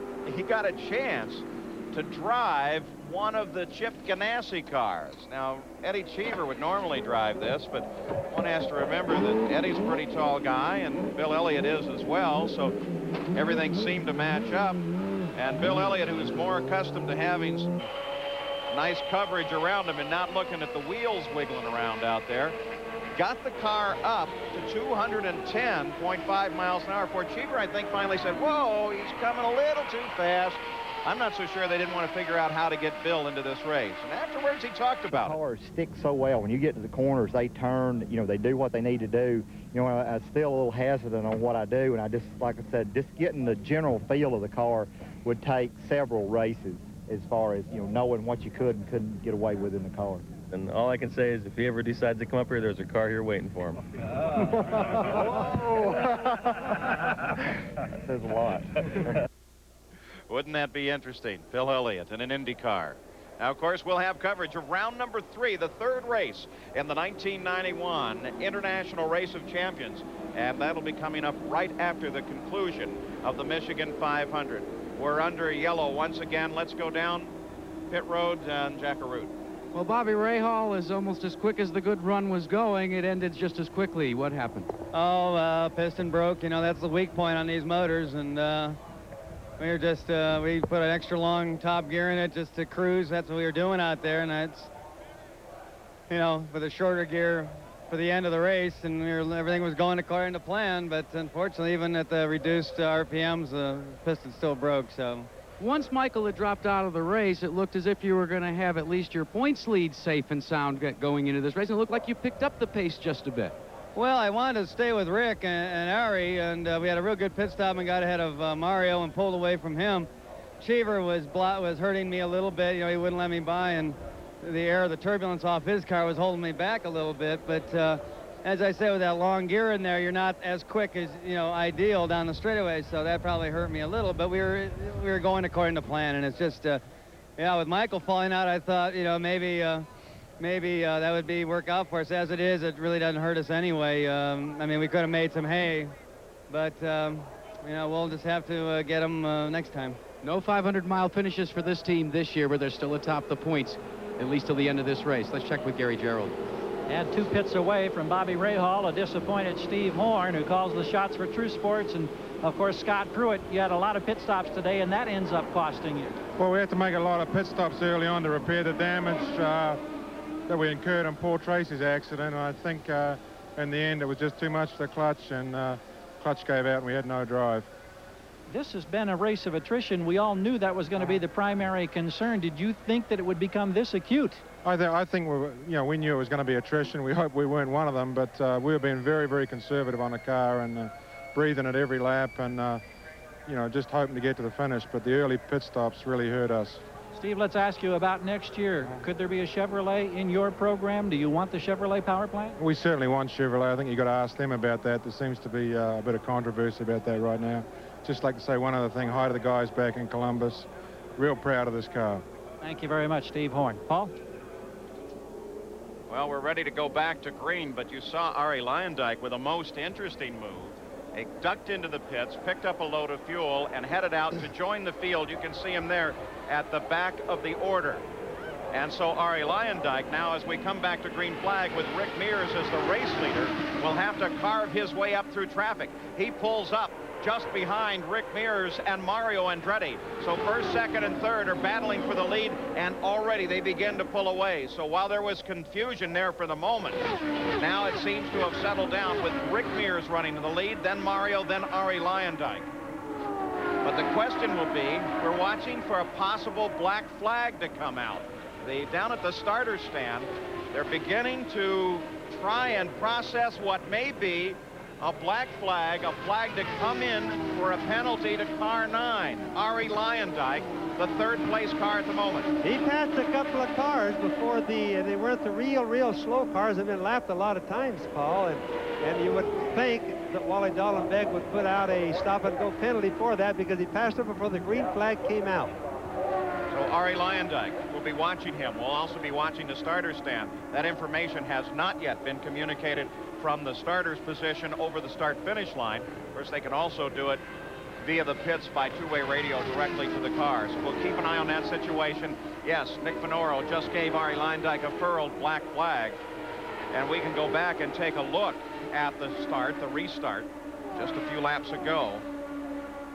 And watching for Ari Luyendyk, there's Mears as Mears maneuvers. Here's Ari Luyendyk. Well, the pass occurred. It certainly didn't occur there. It occurred really way back going into turn 3. I saw him come past one car, but I thought he was waved past there. He passed 2 cars right between 3 and 4 coming off of turn 4. Discussion going on in Luyendyk's pit with Billy Camphausen, one of the officials. Jack Arute. And cannot be characterized as a heated discussion, but Vince Granatelli kept insisting, I don't want to bring my car onto pit road. There was no violation. Billy Camphausen has come over and conversed with Vince Granatelli, and now we're going to wait and see if Ari Luyendyk indeed will come in. He has not acknowledged the black flag. Now they are going to call him in, and what they're trying to do is clear the pit area in front of them. We have a car off to the side here that they're wiping up, and here comes Luyendyk down into pit road. Ari Luyendyk, who was battling with Michael Andretti, comes down. Jack is still there. It's a quick stop and go. He locks up the left front wheel, then puts it back into gear. And I mean, gentlemen, he lights the tires up. Pancho Carter's car was just in front of him. That was certainly part of the Granatelli concern.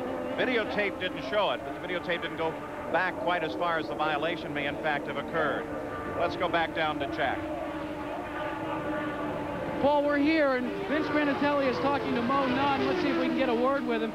Vince, after Billy Camphausen came to you, you elected to bring the car into pit road. They asked us for a stop-and-go penalty. They said that we passed the pace car on the outside. But we're the leader when we came in. If you're the leader when you came in, how do you wind up passing anybody when you start? And on top of all that, it was just a precautionary pit stop for you. You only took on fuel because you were going to see what the window would be like to maybe go the distance with one final stop. Well, we came in because we feel that we have one more stop to make if we do it from this point. Now, the one advantage to all this, gentlemen, is it's a depleted field, so he can still get back up there and race for the front. Plus, there are 58 laps left to go in the race. Well, the official position of CART is that car 4, John Andretti, was passed by Arie Luyendyk during the restart. So that's the reason that they say they brought Luyendyck's car in. But I suspect we're going to hear a little more about this. No, it did happen, Paul. I'm not trying to be the judge and jury, but it happened right up in the middle of turn 4, a little bit in between turn 3 and 4, and Arie actually passed 2 cars, but John Andretti was one of the faster cars, and that was blatant. Now, Arie just got a little bit too anxious right then. He could have easily slacked off a bit. Well, there's the word from our resident expert on passing while the yellow flag is still out, Bobby Jensen. Thank you, Bobby. I guess I've done it a few times myself. I know exactly how Arie feels. You actually admit to that? Well, we made some racing history here today. Mine was probably accidental. Let's go back to the front of the field. It is Rick Mears. We said at start that this is a race that is always considered a battle of attrition. One of those people that Sam Posey has talked about time and time again, who is so good at responding to that kind of a challenge, is this man, Rick Mears in his Penske car, because Rick is just absolutely excellent at saving a car. We saw it at the Indianapolis 500. We're seeing it again here today, especially considering that his teammate Emerson Fittipaldi, with an encounter with the walls out very early on.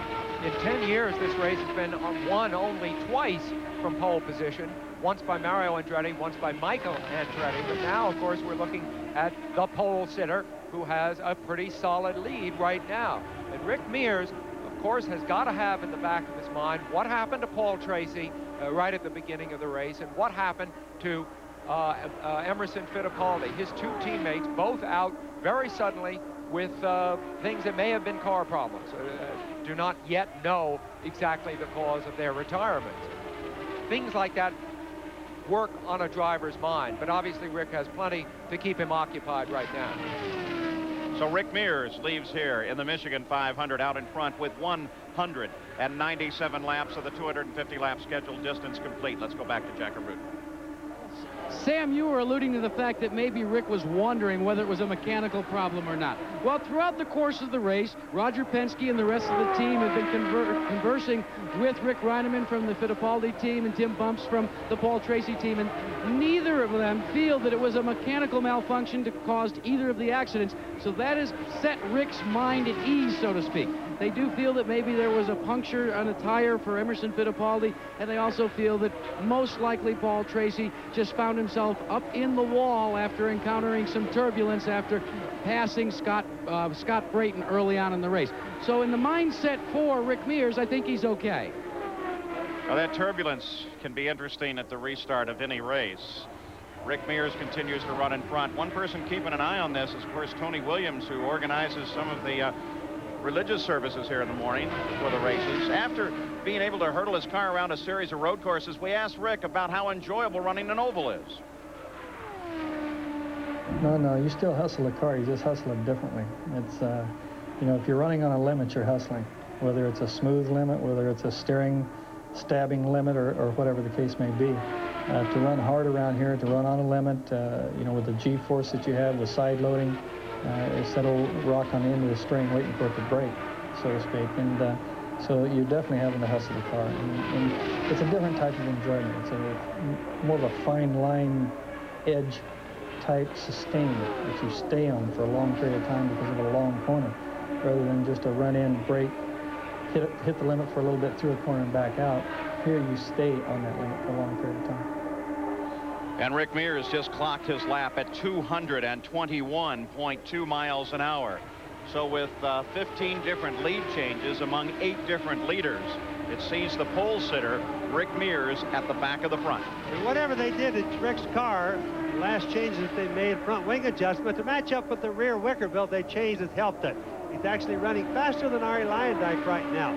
Ari is going to have a yellow in order to catch Rick, and then he's going to have to get up some more speed, Paul. So Rick Mears works the backstretch. Michigan 500. Always an interesting race. Attrition always a factor. One very tough racetrack. Right now, Roger Penske's car leads at Rogers Track.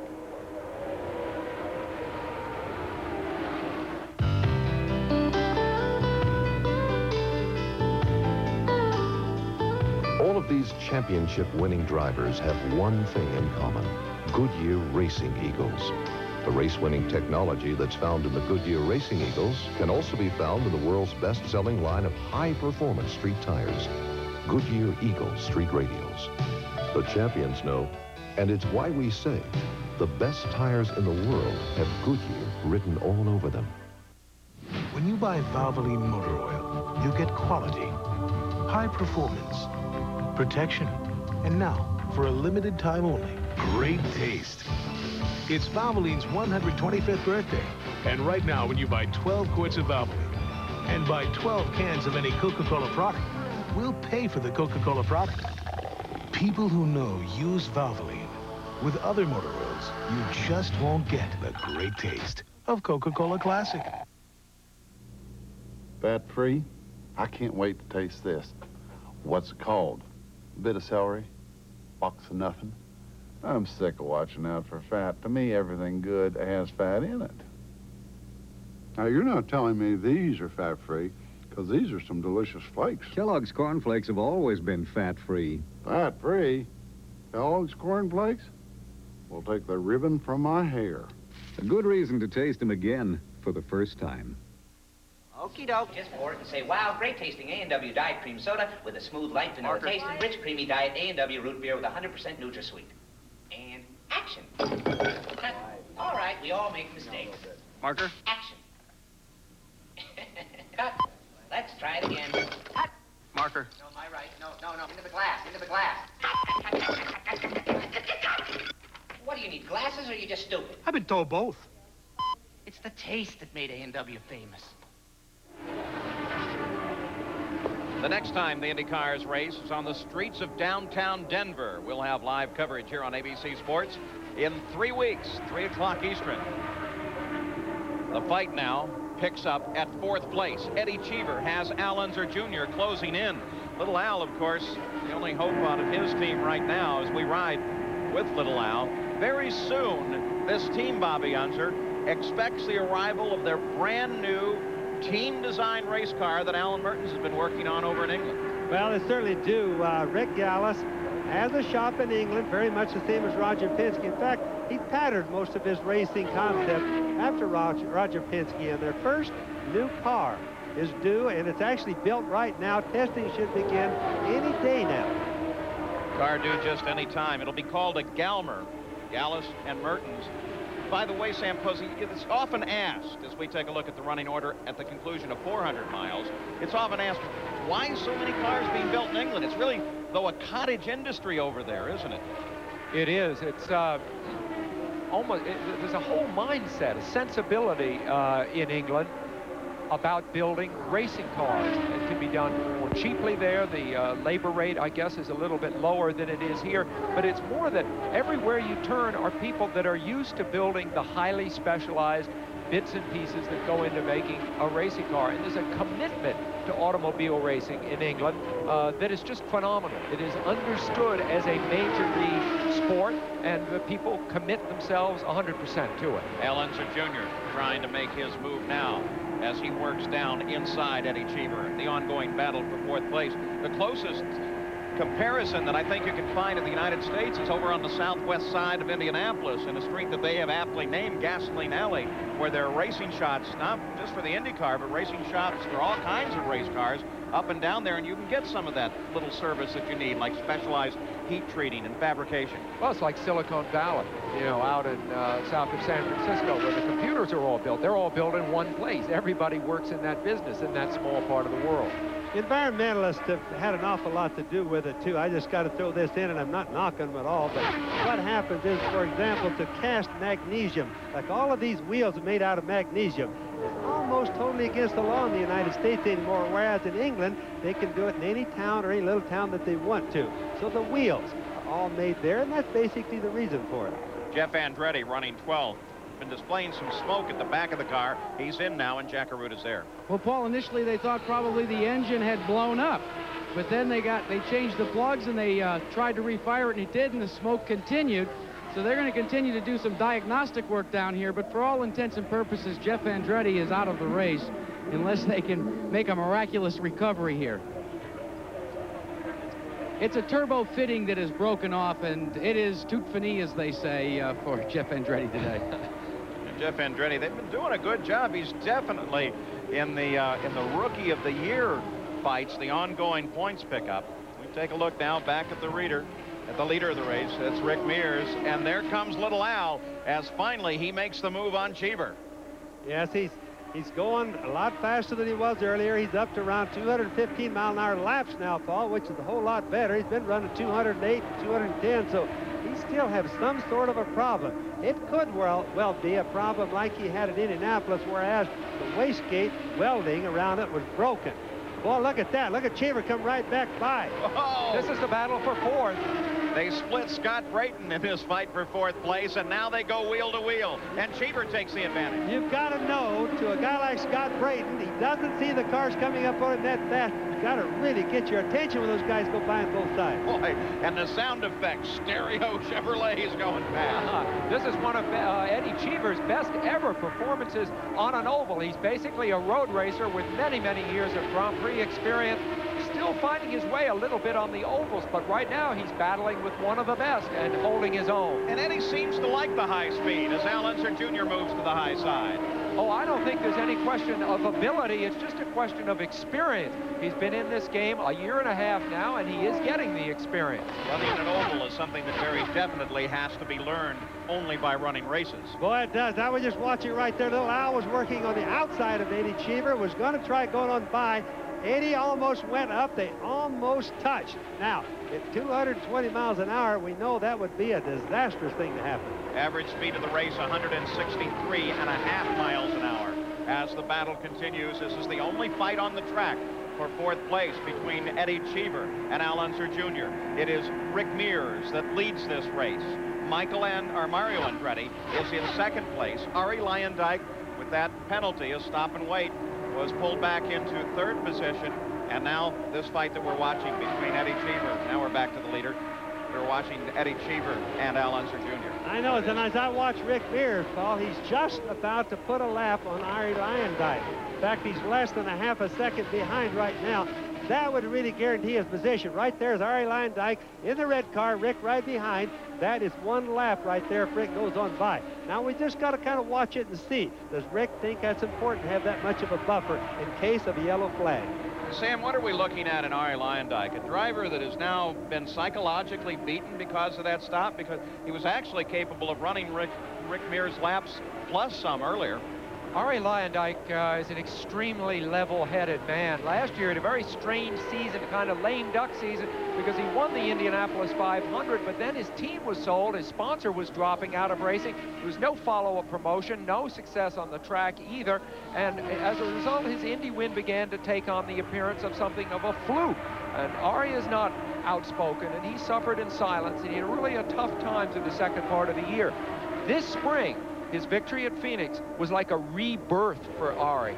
He has shown that he can be patient.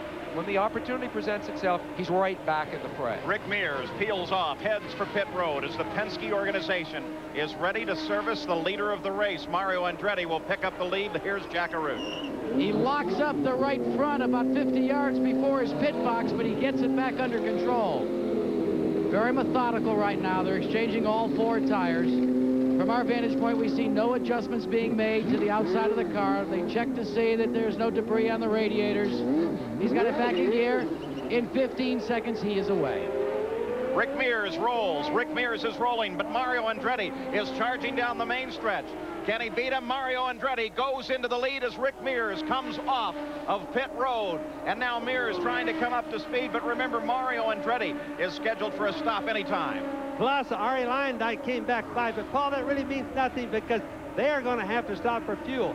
Rick has had his last stop, or at least that's the way Roger Penske is thinking. You see Mario Andretti, he has not won a kart race since 1989. He's peeling off for the pits now, but it is unlikely that when he goes back on the track that he would be ahead of Rick Mears. He's going to resume in second place. Mario Andretti now comes in for his stop. Here's Gary. And we look at the nose come in right on the stop. Remember, Mario has no radio communication to his crew. He gestures with hand signals as they complete the last tire change. His best finish of the season in the last race at Toronto, he was second. There's a turn down on the front wing for the final stop. He hasn't won in over 3 years, and he's away in 15.7 seconds. And his nephew, John, comes out alongside him. John was in the pits because they had a report that his rear wing was coming loose, and they had to make adjustments to that. There's no doubt in my mind there's still a win in Mario Andretti's portfolio. Oh, there certainly is, Paul, and the adjustment they made to the front wing was to pull the front end down a little tighter. They turned the wing down, just as we reported, but that's to tighten the front end down just a little bit because he was pushing. So now with the stop by Rick Mears, the leader, Mario Andretti picked up the lead and then came in almost immediately. That gave the lead to this man, Arie Luyendyk, who now heads down to the pits, and Jack Arut's there. And remember how costly it was, that stop and go. Luyendyk and the crew, though, not showing any emotional baggage from that stop and go penalty, have exchanged all 4 tires, again making no chassis adjustments on the car. They're taking in as much fuel as they can get, and it's a long stop, but he is off and away. You can watch, Paul, as he chunked it in gear, getting ready to go about probably 3-4 seconds before they dropped him on the ground. Arie's stop was slow, but he wasn't slow getting out. Now you watch that yellow line as he leads. That's where he doesn't want to get all 4 wheels above. Arie Luyendyk goes back into the fight. Rick Mears picks up the lead. Stops made under green flag at the 221st lap. So, Bobby, that's the end of the stops. It is the end of the stops. It's going to be the race. Now we're going to see. It's like the trophy dash has come to us.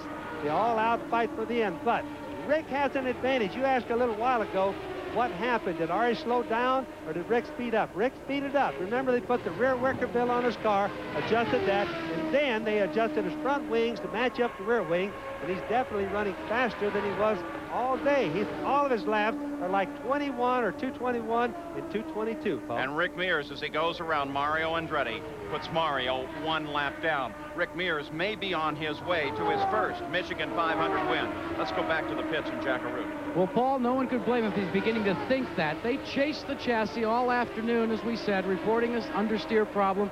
When they made those changes, as we documented them, and as Bobby Unser has been trying to determine, he is extremely happy with the car right now. We talked to Richard Buck. We said, what does Rick say? He says it's right where he wants it to be. And then Richard Buck said, but again, it's about time. Rick Mears out in front here at the Michigan 500. Arie Luyendyk moves up to second place. Mario Andretti, 1 lap down, runs in third. And as I look at the track, Paul, I look at Arie Luyendyk coming around. This is all after the pit stop, and Rick Mears right behind him, exactly in the same position they were in just before the last pit stops. So Eddie Cheever and Al Unser Jr., the only 2 fighting on the track right now, as they fight for 4th place. The Michigan 500 hosts the 3rd round of this year's Texaco Haviland pit stop competition, a competition where the top 10 qualifiers of selected CART events will vie for additional cash bonuses. Now, the team which accumulates the least amount of total time on pit road during today's CART event will take home an additional $8,000 plus points toward a season-long points championship. The Newman Haas team, featuring both Mario and Michael, led the season-long competition, which concludes the Texaco Haviland Grand Prix at Denver, which, by the way, is the next CART event, and you will see it live here on ABC Sports. Rick Mears, Penske organization. Looking at maybe the Penske organization's 67th win. Yes, but of course his first, where he scored here, the best he has done so far here at Michigan, 3rd. Mears out in front as we go to the closing laps now of the Michigan 500.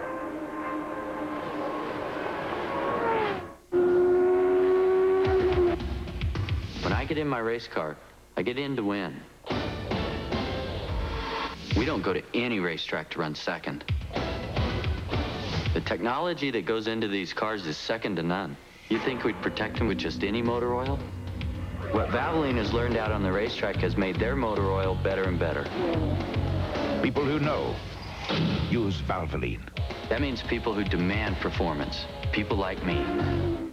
When sports cream, when arms are sore, when legs ache, when muscles hurt. Why sports cream? Massaging sports cream in brings fast pain relief. No medicine-y smell, no odor. Why sports cream? Because it works. Athlete's Foot. Every year, over 28 million Americans get it. Try NP27. Its doctor-recommended ingredient stops burning and itching fast. NP27. Nothing's a better cure for athlete's foot. Toyota's Ivan Iron Man Stewart wins.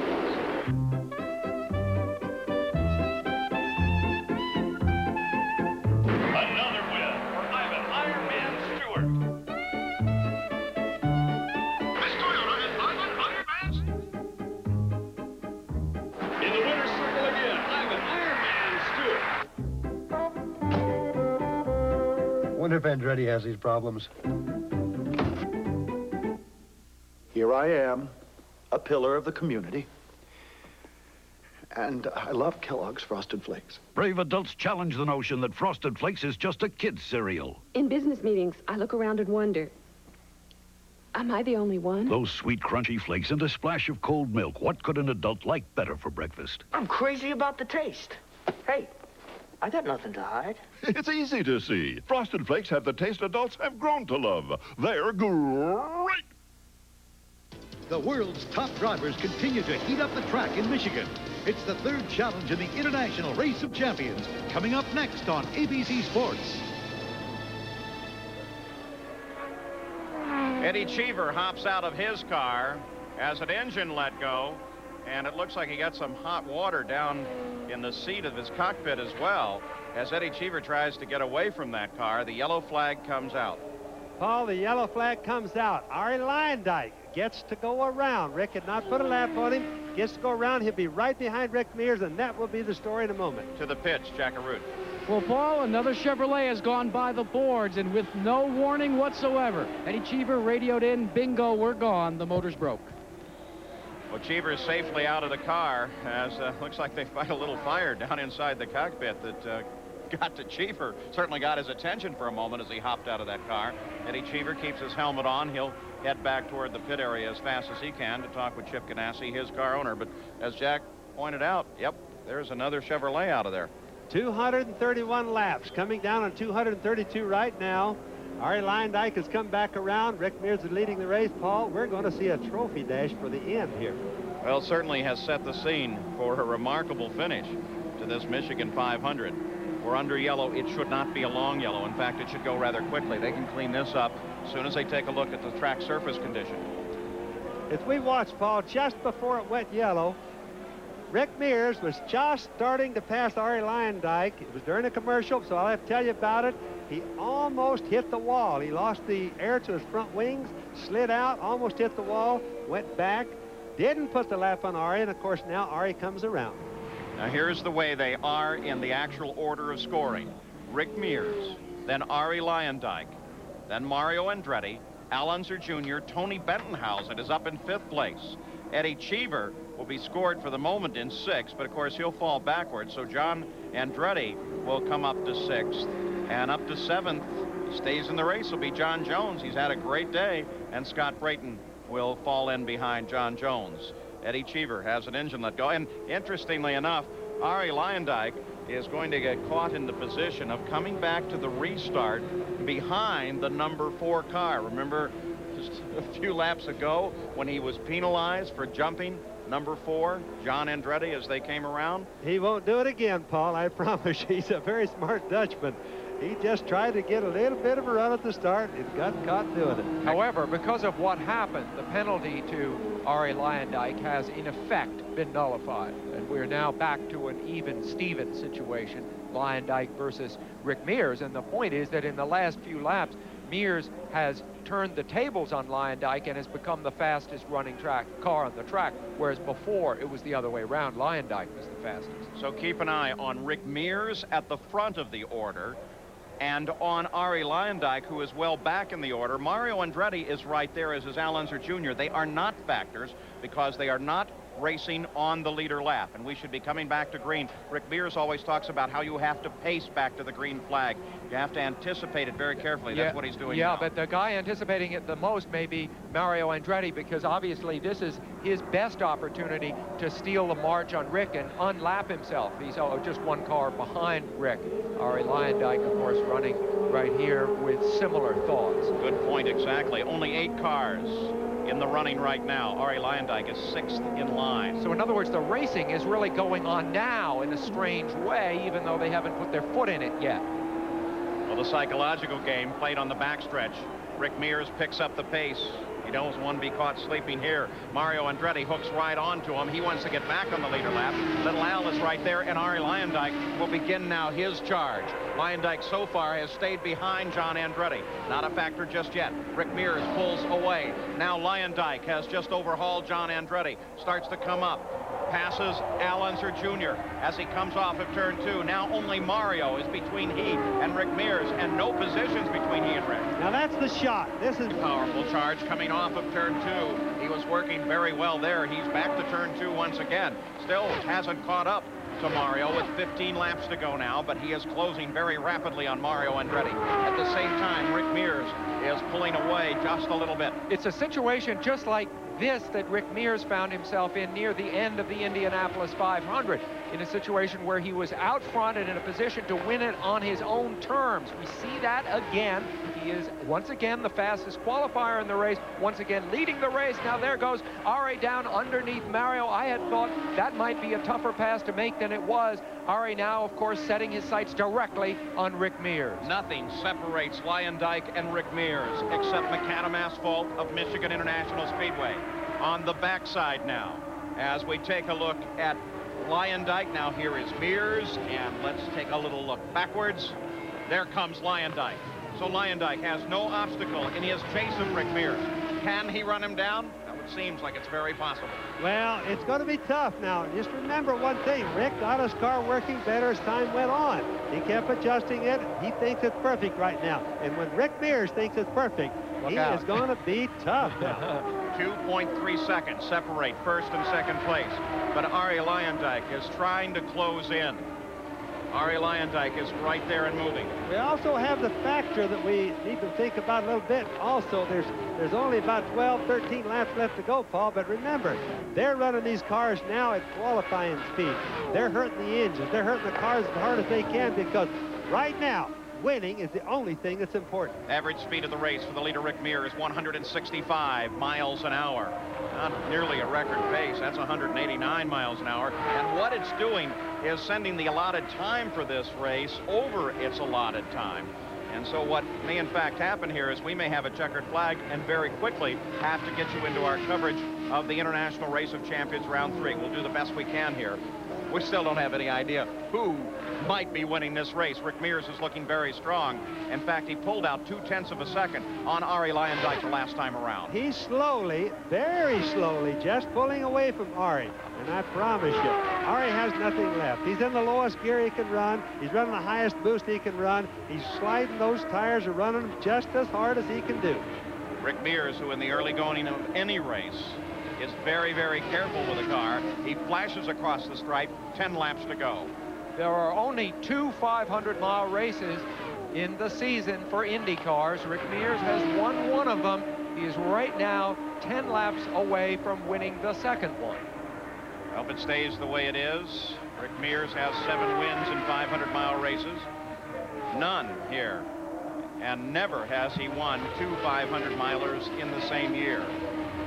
And as we watch Rick and Ari go around, it just makes me wonder, how did a guy that's a Dutchman, who's only known for road racing, all of a sudden be chasing Rick Mears so hard right here at a place where Rick does so much testing at, in his boss's own racetrack, Paul. Yeah, but let's not forget Ari Leyendyke in IndyCar racing with wins at Phoenix and the Indianapolis 500, both ovals. He's certainly adapted very, very well. Oh, he's adapted a lot like Emerson Fittipaldi has. All of a sudden, they've become oval experts, and they're really quick. Gary Gerald, you have an update. Well, Paul, I'm just looking at this stopwatch and hardly believing the numbers. On the last lap, we had both of these guys at 224 miles per hour. And remember, Mears broke the record at 225 to get the pole. We're seeing qualifying speeds as we come to the final laps of a 500-mile race.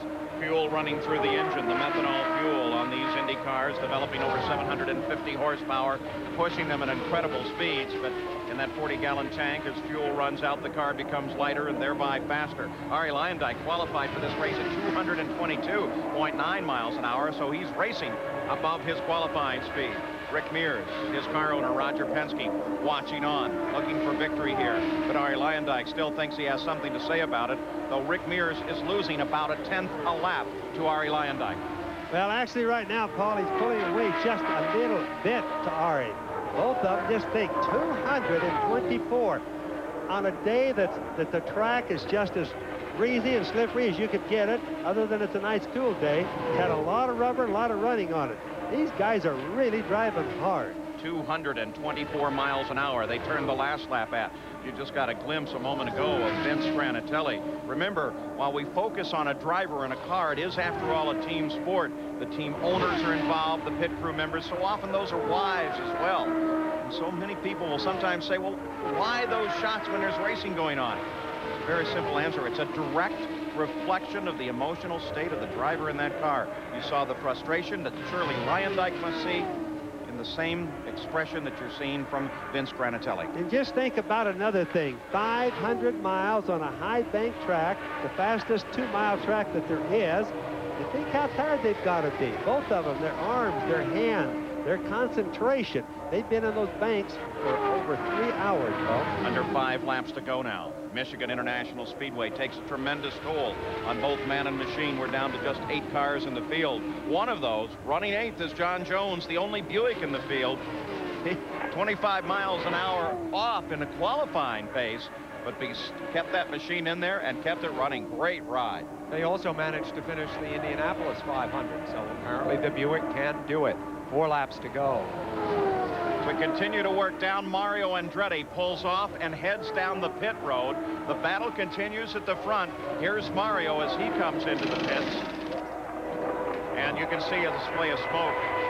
Is this another engine problem? Mario Andretti was running in 3rd place. That means Little Al will move up in the order. He has some sort of problem, Paul, and it just shows you again.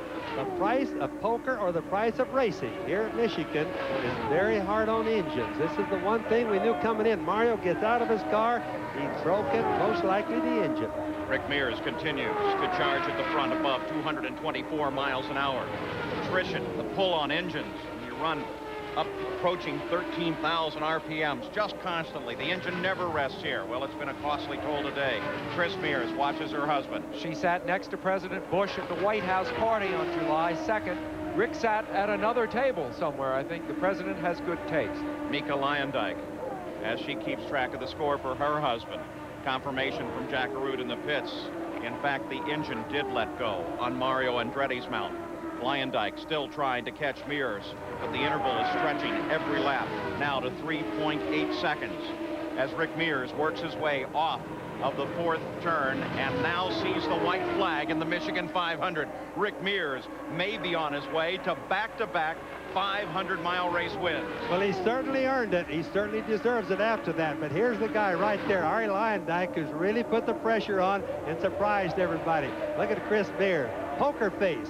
She's been to a lot of races. Rick Mears on the backstretch. Arie Luyendyk trying to close. The distance is probably too far. Rick Mears works his way through 3. Here comes Luyendyk as he comes through 3 as well. Now Mears makes the final turn down for the start-finish line, and Rick Mears has won the Michigan 500. His 8th 500-mile race win and the 29th win in his IndyCar career. Rick Mears has picked up a win at the Michigan 500. And we have to leave you rather quickly with Rick Mears, the winner of the race. Arie Luyendyk unofficially in 2nd. Al Unser Jr. in 3rd. Mario Andretti in 4th. So long for the Michigan 500.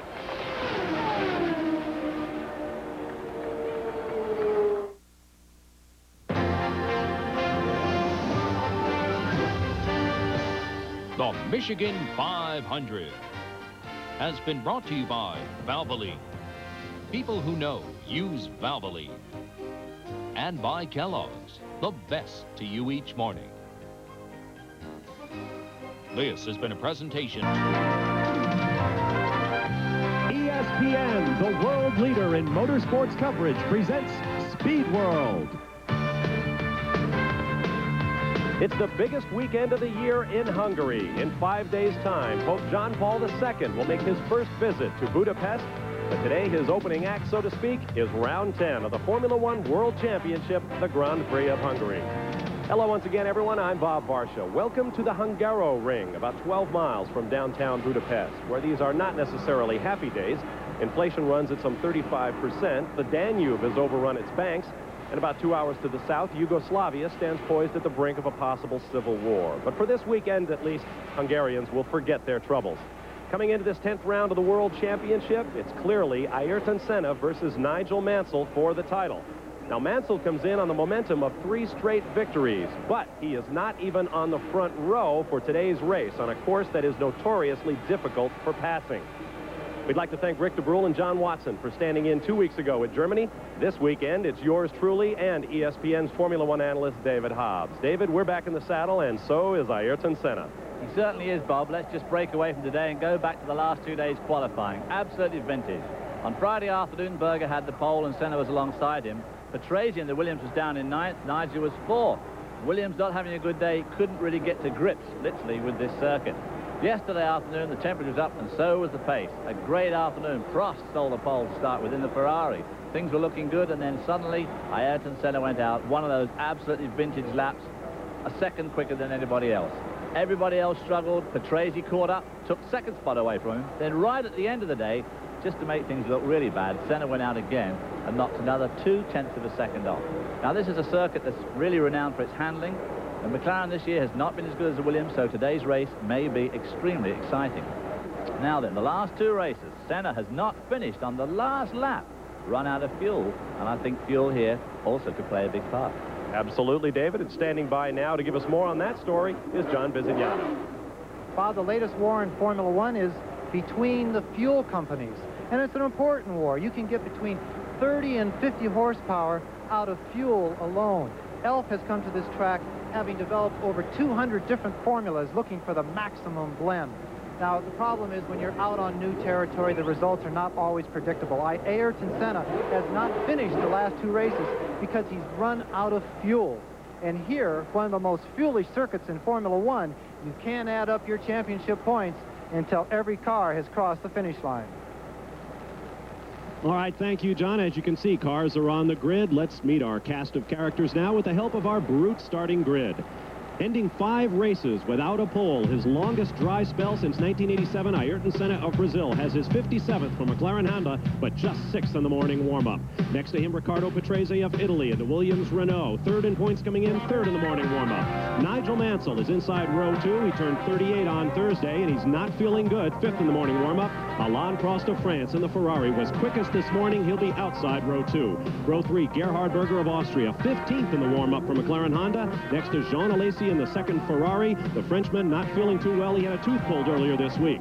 On row 4, a huge surprise. Emanuele Pirro of Italy has not pre-qualified in 3 races this year. He's in the 7th spot for the Lara. Next to Stefano Modena, also of Italy, in the Tyrrell Honda.